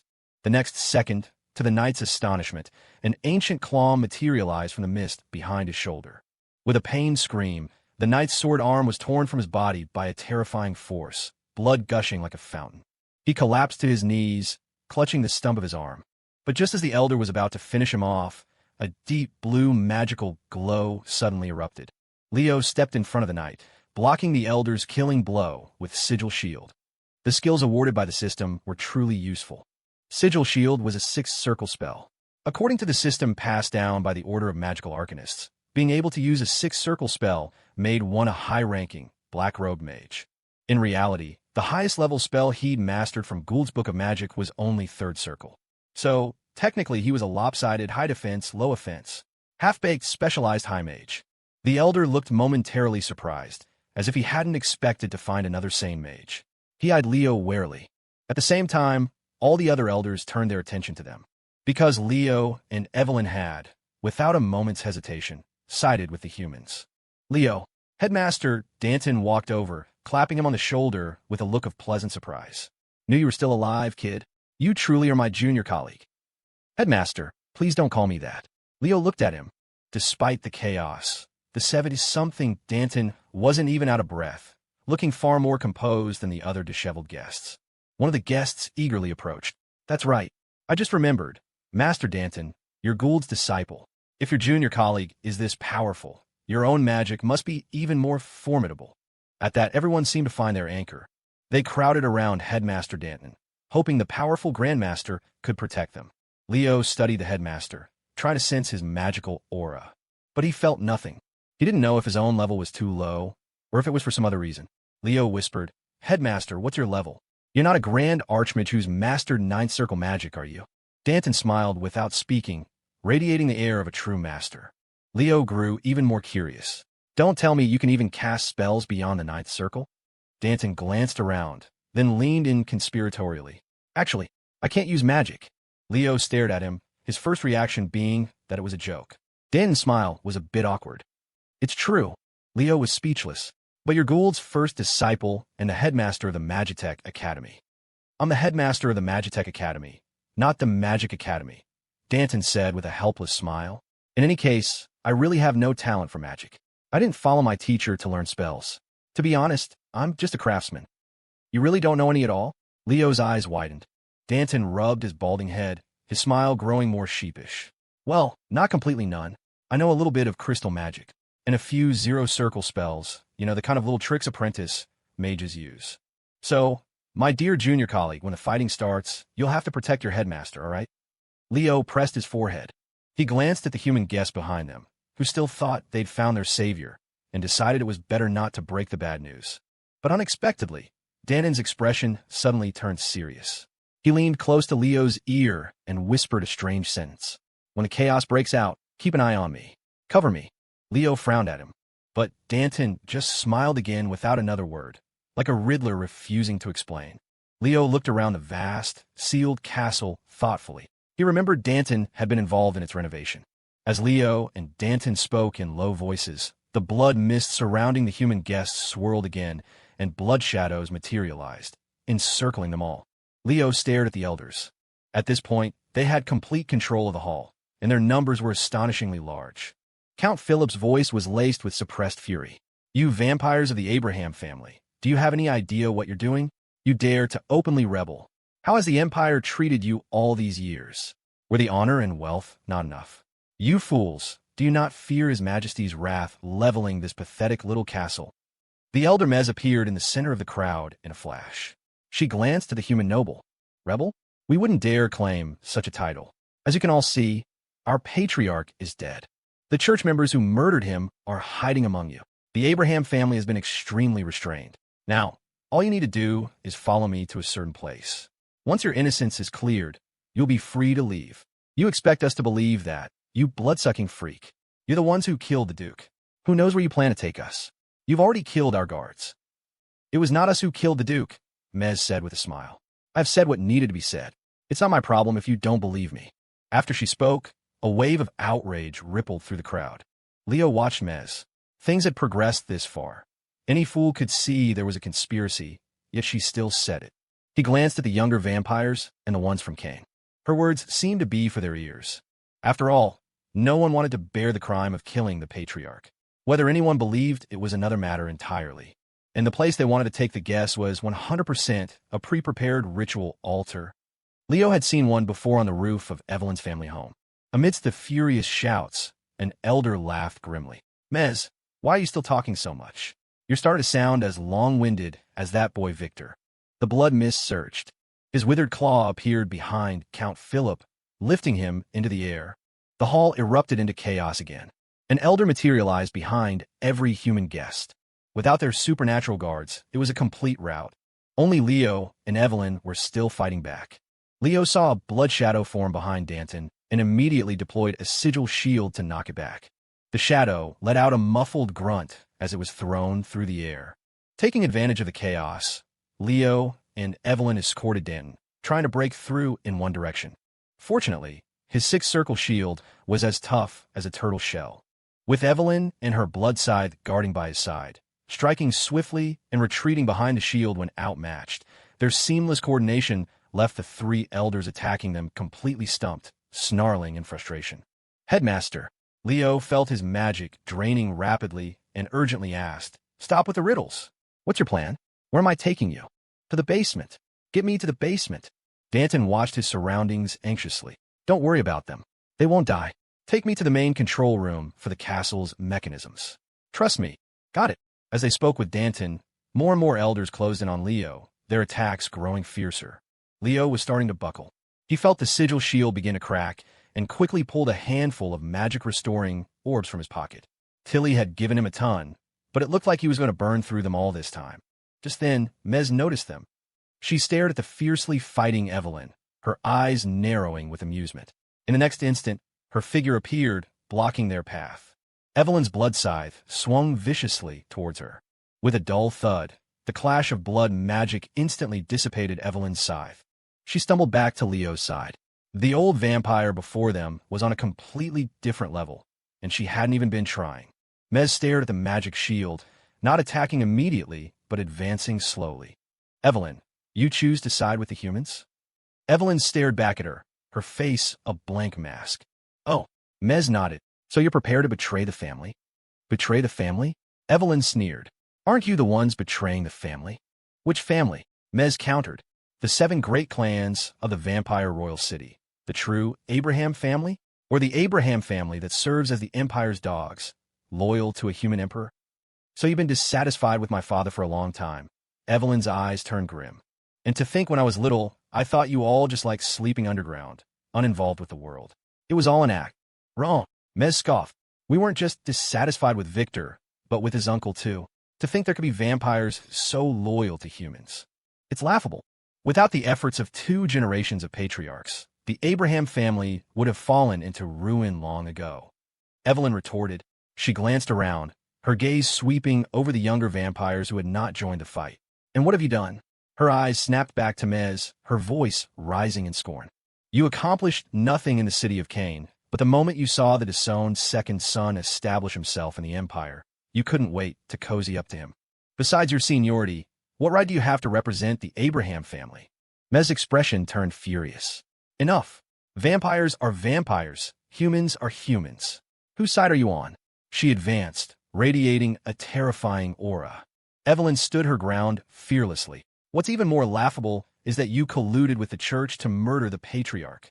They're the enemy that nearly wiped us out." Her gaze shot to the other young vampires in the hall. "Did 2 generations of patriarchs raise you all for nothing? Isn't there a single one of you with the spine to stand with me?" She stared coldly at them, but many of the young vampires couldn't meet her gaze. The twins, Lainey and Lyles, smirked, clearly enjoying her misfortune. They were essentially the next heirs, the kind of obedient juniors the elders favored, so they were eager to see Evelyn killed. Emily hid in her mother's arms, terrified by the events of the evening, her worried eyes darting towards Evelyn. Mike, the hot-tempered one who always clashed with Evelyn, actually had a very complicated look on his face. He almost stepped forward, but his mother immediately pulled him back and scolded him. As expected, Evelyn's appeal failed to stir a single ripple among the younger generation. Though she had anticipated it, She couldn't help but laugh at herself. It was so strange, so absurd, that she, the one who detested the family most, who had left Thornwood Castle long ago, would be the one to say such things. Evelyn didn't even know what she was thinking. Maybe it was because this was the place where she had grown up. Or maybe it was just a stubborn refusal to back down. She was born a rebel, and she refused to let those disgusting old fossils get their way. By now, the ballroom was half empty. All the guests had been taken away. The remaining elders turned their sinister gazes toward them. Only one target remained: Danton, headmaster of Blackwood Academy, who was still protected by the magic shield. Leo glanced around. Facing so many elders, he felt like he wouldn't last a second. He looked towards the path to the basement. To get Danton there, they would have to carve a bloody path through them. Leo, Evelyn whispered, "You get the headmaster there. I'll cover you and buy some time." Leo didn't answer. Leo, Evelyn thought he disagreed and smiled. Forgot? This is a vampire's domain. I can't beat them, but it's very hard for them to kill me. Leo frowned, looking towards the large windows. Don't hesitate, Leo. It's the only way, Evelyn urged. No, professor, leasing. Outside. As Leo looked, all the vampires simultaneously paused. From outside Thornwood Castle, a series of booming sounds echoed, growing louder and louder until it was a deafening roar, like an earthquake. The entire castle shook violently. Everyone looked out the window. The deep blue light of the barrier outside the window had actually faded slightly. Someone is destroying our magic barrier from the outside, a few elders whispered, their eyes wide with shock. How is that possible? We've been stocking the Ethereum crystals for this array for years. How could the barrier be weakening? I'll go check. Seeing several elders vanish into the blood mist with looks of utter panic, including Mez, Leo, and Evelyn both breathed a sigh of relief. Only the wizard could make such a grand entrance. Headmaster, Leo immediately turned to Danton. Tell me, what's the secret of the castle's mechanisms? Tilly clearly couldn't get in just yet. Their survival still depended on their own efforts. At that moment, outside the castle's main gate, Tilly floated in mid-air, a constant stream of powerful magic relentlessly bombarding the barrier. Yet even with such a terrifying expenditure of energy, her expression remained unchanged. If anything, she seemed to think it was too slow and casually tossed another ninth circle spell at it. Watching the mountaintop begin to tremble and the massive avalanche cascading down below, Tilly stopped the spell with a troubled look. If the castle collapsed, Leo might get crushed inside. I'll have to do this the conventional way, Tilly thought, tapping her chin. But this is too slow. Should I try hollowing out the mountain? Just as she was frowning in frustration, a magical communication appeared before her. Her purple eyes lit up with joy, but her face immediately fell when she saw Ophelia and Carolyn on the other end. What do you want? I'm busy. What do you think I want? Ophelia's voice was cool. How is Leo? Where's he? Still trapped inside Thornwood Castle playing detective, Tilly said, annoyed. Don't worry, I'll find him soon. The moment I stop watching him, he gets into trouble. Ophelia's voice was laced with worry. Honestly, it was the same when he went south and now in the north. You're supposed to be so powerful, how come you're never useful when it counts? I have things to do, you know. Tilly pouted, feeling a bit wronged. Besides, I'm not a stalker like you, monitoring Leo every single day. You've never monitored him? Ophelia was full of disbelief. I don't believe you're that magnanimous. He went back to his best professor's hometown to meet her family. That vampire. I really underestimated her. Of course I haven't monitored him. I'm not like you. Tilly raised her voice, emphasizing her point. Fine, Ophelia said. Didn't you promise me? When are you going to fix my ring? I can't keep going through you to find out how he is. Oh, Tilly nodded. I'm fixing it. It's almost done. Ophelia sighed helplessly, feeling like she was being brushed off. But there was nothing she could do. Tilly was probably the only person in the world who could fix it. She had even managed to replicate Ophelia's ring and give one to Leo. As Tilly continued to stall, she was about to cut the communication. Wait, now what? Tilly grumbled, blasting the castle with one hand while glancing at Ophelia. Ophelia leaned back in her office chair, rubbing her smooth chin as she stared thoughtfully at the ceiling. After a moment, she said, If I remember correctly, the Abraham family was supposed to announce their heir today, right? Yeah, Tilly said, confused. But it was interrupted by the murder, wasn't it? What? Ophelia gave her a scornful smile. Idiot. After the massive chaos caused by Tilly's bombardment of the magic barrier, Leo took the opportunity to get Headmaster Danton into the castle's basement. Below the ballroom was a vast, dark wine cellar. Leo casually cast a first circle light spell and asked Danton, "Headmaster, which way now?" Danton's eyesight wasn't the best. He squinted for a long time. "It looks nothing like it did back then. How about this? Just head for the southeast corner. Look carefully, you'll definitely find the hidden room." "Headmaster." Leo glanced back at the relentless blood shadows. "Could you be a little more reliable? A moment's delay could get us killed." "Of course I'm reliable," Danton said hastily. "Hurry up. We'll be safe once we get there. The Magitech mechanisms in this castle are one of my career masterpieces." From the way Danton spoke, it sounded as if the crisis would be completely resolved once they reached their destination, which piqued Leo's curiosity. The two of them continued to escort the headmaster, but before they could even reach the corner, the tenacious blood shadows caught up to them. However, it wasn't the old vampires this time, but the twins, Lainey and Lyles. Their eyes were locked on Evelyn. Lainey sneered. "Evelyn, where do you think you're going? Get out of my way." Evelyn had no intention of dealing with them. Blood magic erupted from her. The twins dodged instantly, then reappeared on the other side, their gazes cold. They knew today was the perfect opportunity to kill Evelyn, but they couldn't beat her themselves, so they called for backup. The blood mist around Leo and Evelyn began to churn, and a dozen shadows materialized. And the number was still growing. Leo looked around and saw they were the younger vampires of the Abraham family, mostly from branch families. They were clearly led by Lainey and Lyles. Evelyn was frustrated. First the old ones, now the pack of young ones. "We can't let her get away this time." Lyles shook the box in his hands and glanced around. "This is the family's sacred artifact. Aunt Mez has already promised that I will be its keeper. Do you understand what that means?" Lyles began selling them on grand promises. "Work for us now, and when our family rules the North, you won't be left with nothing. Every one of you will become a lord." At his words, the young vampire's eyes lit up with excitement. Lainey picked up where her brother left off, continuing to entice them. "And we can also guarantee that in our new vampire era, you will no longer be bound by the strict rules of the past two patriarchs. You can do whatever you want with the humans." So, she stared daggers at Evelyn. "Kill her. Kill them all." As her voice fell, dozens of blood shadows surged towards them. The young vampires couldn't wait. They had the numbers. Even if Evelyn was stronger, she couldn't possibly withstand a continuous assault from so many vampires. And they were right. Maintaining such a high-level defensive spell was incredibly draining. Leo's supply of magic orbs was nearly depleted.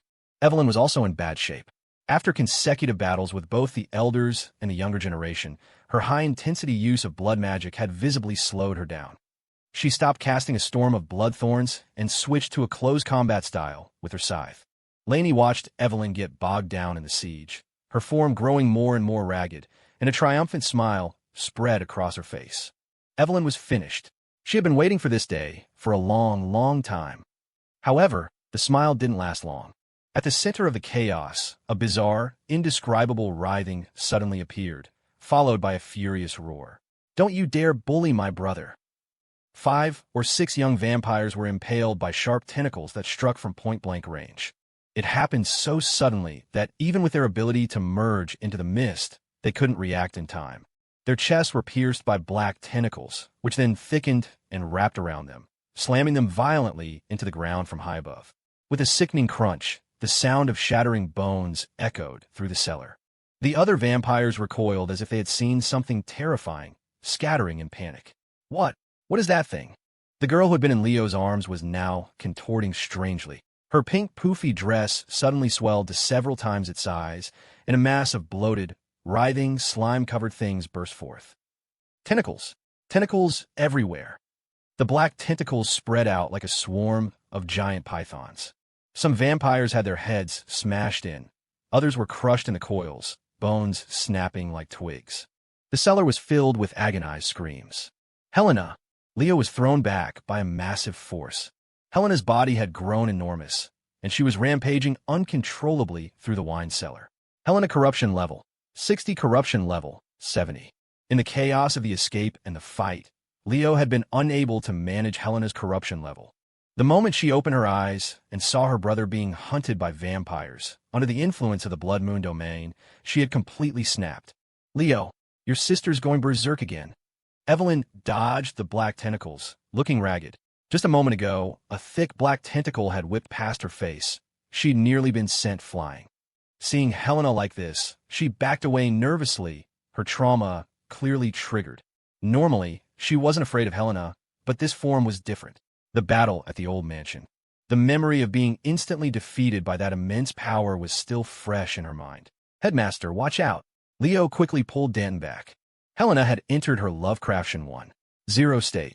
Her upper body was still human-like, but she was only a small increase in corruption away from becoming a giant, writhing black beast. That's your sister. Danton stared at Leo, utterly stunned. I didn't know you had that kind of bloodline. Leo didn't have time to explain. He quickly scanned the area. The young vampires had all scattered in panic. Only the shocked twins remained, looking anxiously in his direction. He abandoned the idea of suppressing Helena for now and immediately turned to Evelyn. I'll watch Helena. You get the headmaster there now. Right. Evelyn knew this was their only chance. Without another word, she grabbed Danton by the collar. The headmaster was instantly lifted off his feet. Oof, my old bones, the 70-something Danton yelped. Miss, could you please fly a little slower? Sorry, headmaster, but you're giving me a raise when we get back. Danton felt like his old body was about to fall apart. He was definitely retiring after this. Seeing Evelyn fly off with Danton, Leo turned his attention back to Helena. The enraged Helena was not only attacking indiscriminately, but also emitting a mind-numbing psychic assault. Leo gritted his teeth and tried to use command to get her to follow him. But the command had no effect. Helena roared like a wild animal, her eyes turning crimson. Kill you all. Seeing the monster's tentacles about to lash out at them, Lainey and Lyles were forced to retreat. They stared at Helena, who was blocking the path but had a massive attack range. Then at the direction Evelyn had disappeared, completely helpless. Useless trash. Lainey's face was dark. Good for nothing when it counts. No wonder the family treats them like garbage. Lyles turned and rushed back the way they came. There's no point talking about that now. From the way Evelyn was acting, that Danton is definitely up to something. I'm going to inform the elders. After some time, Leo surveyed his surroundings. The pesky young vampires were gone, but Helena's attacks hadn't stopped. Smashed wine barrels were everywhere, the pungent smell of alcohol filling the air. The entire wine cellar was a wreck. All right, Helena. Leo used punish command on her. Let's go. We need to find the professor. He looked in the direction Evelyn had gone, searching through the darkness. No. Helena reacted as if triggered, and a thick black tentacle whipped towards him. Shit. Caught off guard, Leo was hit by a terrifying wave of force. Sigil shield flared into existence for a split second before shattering. The impact threw Leo to the ground. Brother. The punish command sent Helena's corruption plummeting. Her eyes returned from crimson to their normal blue. Seeing her brother sprawled on the floor, she let out a panicked cry. The snake-like mass of tentacles propelled her body forward with a rapid, writhing motion. Brother, are you okay? Brother. Corruption level. 50 corruption level. 40. I'm fine. Leo clutched his chest and coughed, struggling to his feet. He felt like he'd been one hit away from a reload. Helena's body shrank as her tentacles wrapped around Leo, carefully helping him up. I'm sorry, brother, I'm sorry. I don't know what came over me. Seeing him coughing, Helena was frantic with fear and guilt. At a loss, she instinctively tightened her tentacles around him. The cool, slick tentacles pressed against his skin, writhing gently. Leo felt like she was trying to cocoon him and managed a weak smile. It's really okay. You know how fast I heal now. Helena still didn't let go. She threw her arms around him and burst into tears. Woo, brother, I want to kill you again. I thought you were going to leave, that you were abandoning me, and I'd be all alone again. Leo stroked her hair, shaking his head with a smile. How could I? I'm right here, right in front of you, aren't I? Helena immediately looked up, her tear-filled eyes staring at him, as if to confirm he was real. Seeing her face streaked with tears and snot, looking like a sad little mess, Leo chuckled. Really? Didn't I promise you? I'll never leave you again. Helena threw herself back into his arms and said forcefully, You have to keep your word, brother. You have to stay with me forever and never, ever leave. Leo smiled, gently patting her back. We'll be together forever. Hearing this, Helena's tears finally turned into a smile. Brother is the best. A while later, her black tentacles began to loosen their grip. It was only then that Helena noticed the change in her own body. She looked down at the tangled, writhing mass of tentacles, and her expression turned sad. She quickly looked at Leo. Brother, can you use that one more time? Helena doesn't like looking like this. Please change me back, brother. Leo knew at once that Helena was feeling anxious about her appearance again. He remembered that time by the river, how she had hidden from him because of her monstrous form, not wanting him to see. Of course I can change you back. After he spoke, he saw Helena let out a sigh of relief and added with a comforting smile, but brother doesn't dislike you like this, you know. Helena looked up in surprise. Really? You like me like this? When he nodded, her tentacles started to sway back and forth in sudden excitement. She had always felt insecure about these strange appendages, but she never thought someone might actually like tentacles. Leo felt the kid might have misunderstood. Yes, I like them. The point is, don't feel disgusted by this form. Brother likes Helena no matter what she looks like. Brother is the best. Helena's tentacles wrapped around Leo again. Since you like tentacles, I'll turn into this for you every day, okay? Wait a minute. When a half-human, half-tentacle Helena dragged Leo to rendezvous with Evelyn, a chorus of gasps filled the air. Helena, what happened to you? Emily's eyes went wide. Helena realized there were many people here and quickly set Leo down, looking a bit embarrassed. Sorry, I didn't scare you, did I? Huh? Emily, what are you doing here? Not scared at all. Emily rushed over to Helena. You look so cool. Huh? Helena looked at her, confused. Seeing Emily's shining eyes studying her tentacles, even wanting to touch one, made her even more puzzled. Why were so many people telling her they liked her tentacles today? Was this some new aesthetic trend? After being set down, Leo frowned and scanned the area. It was a dim, abandoned warehouse. But besides Evelyn and Headmaster Danton, Monica, Emily, and an elderly vampire were also there. He immediately looked at Evelyn, who explained quietly, We ran into a few more elders on the way here, but Uncle Joe fought them off. He brought us here. Leo's gaze shifted to the old vampire. He recognized him from the sitting room where the Duke had died. He was the only one there who had seemed genuinely sad about the Duke's death. The underground passages of the castle are complex, Joe said as he helped Danton with a hidden mechanism in the warehouse. He glanced back at Leo. I was here when Danton renovated the castle. We might run into other vampires on the way. I'll cover you.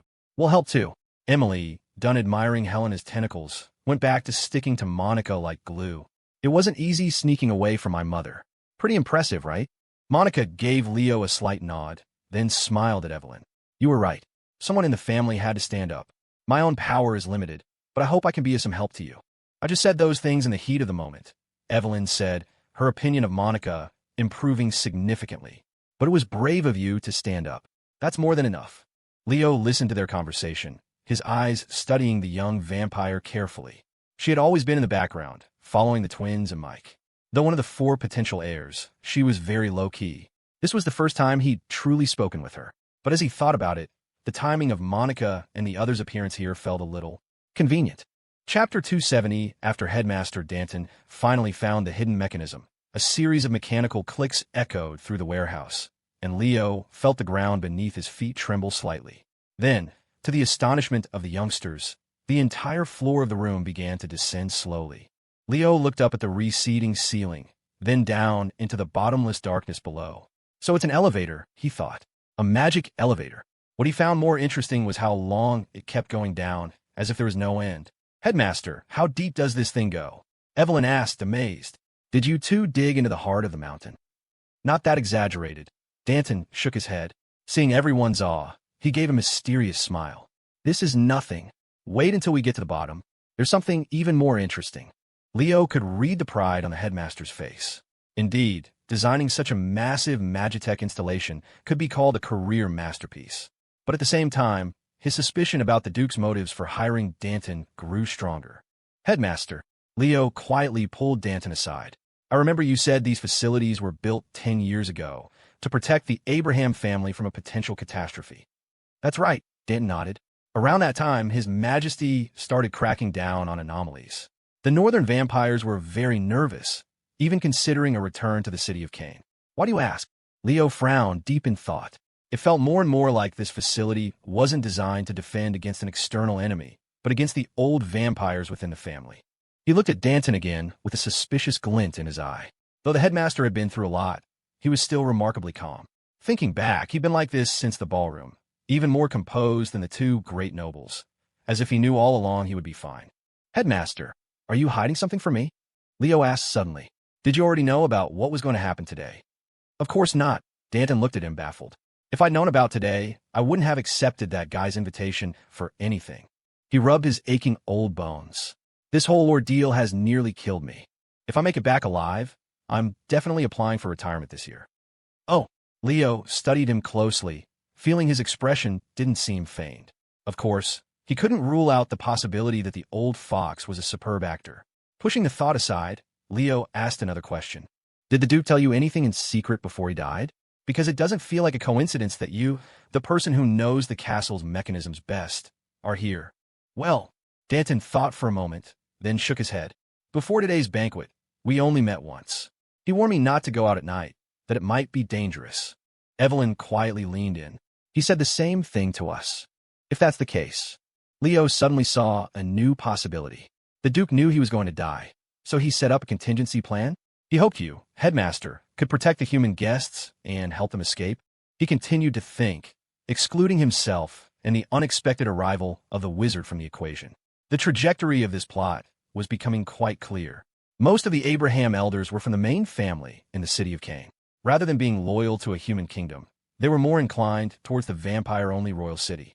In fact, they had been very dissatisfied with the strict rule of the previous patriarch.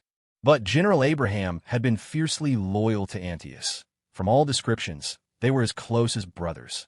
Moreover, the previous patriarch had been extremely powerful, enough to completely suppress the family, which kept the elders from having any improper thoughts.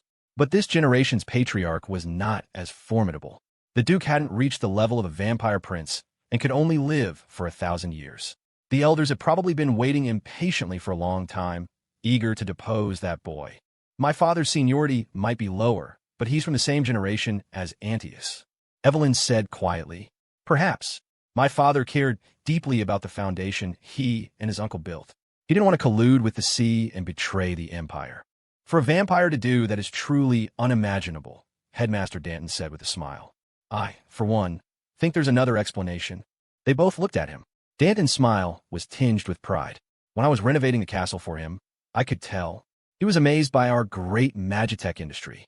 He believed the world already belonged to humanity. As they spoke in low voices, the elevator reached its destination. Danton looked around, then strode toward the control console with a complex and dense network of gears. To activate the castle's magitech system, we need one more thing. He glanced at the vampires behind him. I need the blood of a direct descendant of the Abraham family to power on the console. Which of you would like to do the honors? This mechanism of yours is pretty advanced, Headmaster. It even has owner recognition. Leo muttered, looking at Evelyn. Evelyn was about to step forward, but unexpectedly, the elder Joe took Monica with him and went first. I am of the direct bloodline. Mine will do, Monica said calmly. Following Danton's instructions, she made a cut on her arm, and crimson blood flowed into a pre-made groove on the console. Leo and Evelyn exchanged a look, their expressions a little strange. The two of them stepped forward. Leo frowned, watching the blood slowly fill the groove, forming a precise and intricate circular pattern, a magic rune. Then, the rune flared to life. The entire control room and the hidden magitech structure beneath the castle clicked and whirred. In that instant, everyone's face was bathed in a deep blue light. Just as Danton had said, it was very interesting here. Leo thought it was almost sci-fi. He saw magical images floating in the air around them. There was the sitting room where the Duke had died, the now much emptier ballroom, and of course, a dark room in one of the castle towers. There, on an altar, every human guest was bound, as the elders prepared for a massive ritual to turn them all into blood thralls. We can see all the rooms in the castle from here. Emily asked, both amazed and excited. This is so cool. Can I come play here often? The ever-stoic Joe patted her head. Of course not. In the future, only the patriarch will have this privilege. As he spoke, his gaze shifted to Monica, who was silently staunching the flow of blood from her arm. She didn't look at him, her expression unreadable. Danton saw their expressions and smiled proudly. Victor's face wasn't much different from yours when he saw this. And it's not just images. We can also hear the sound from over there. And so, the voices from the ritual site in the tower came through. These human leaders are so weak, utterly useless. Ha ha ha. To think we submitted to their rule for so many years. Why are they all men? I want a female blood thrall. The gender doesn't matter. An old female vampire's voice said with disgust. It's that they're all so ugly and old. You can only have one blood thrall, you know. I quite miss my old one. So young and handsome, and what a strong body. Amidst the noisy chatter, the vampires began to pick and choose. Huh? Where's that Danton fellow? Where'd he go? No way. You have a taste for that? Danton's face is more wrinkled than yours. No, no. I remember he had a young junior colleague with him, didn't he? I quite fancy that one. That one was indeed nice, but it seems he got away, didn't he? I want that one too. Should we go look for him? Hearing this, Evelyn glanced silently at Leo. You're quite popular. Leo gave an awkward smile. I'd rather be your blood thrall, Professor. Helena stared coldly at the scene of the ritual, wanting to kill every last one of those vampires who had dared to have such disgusting thoughts about her brother.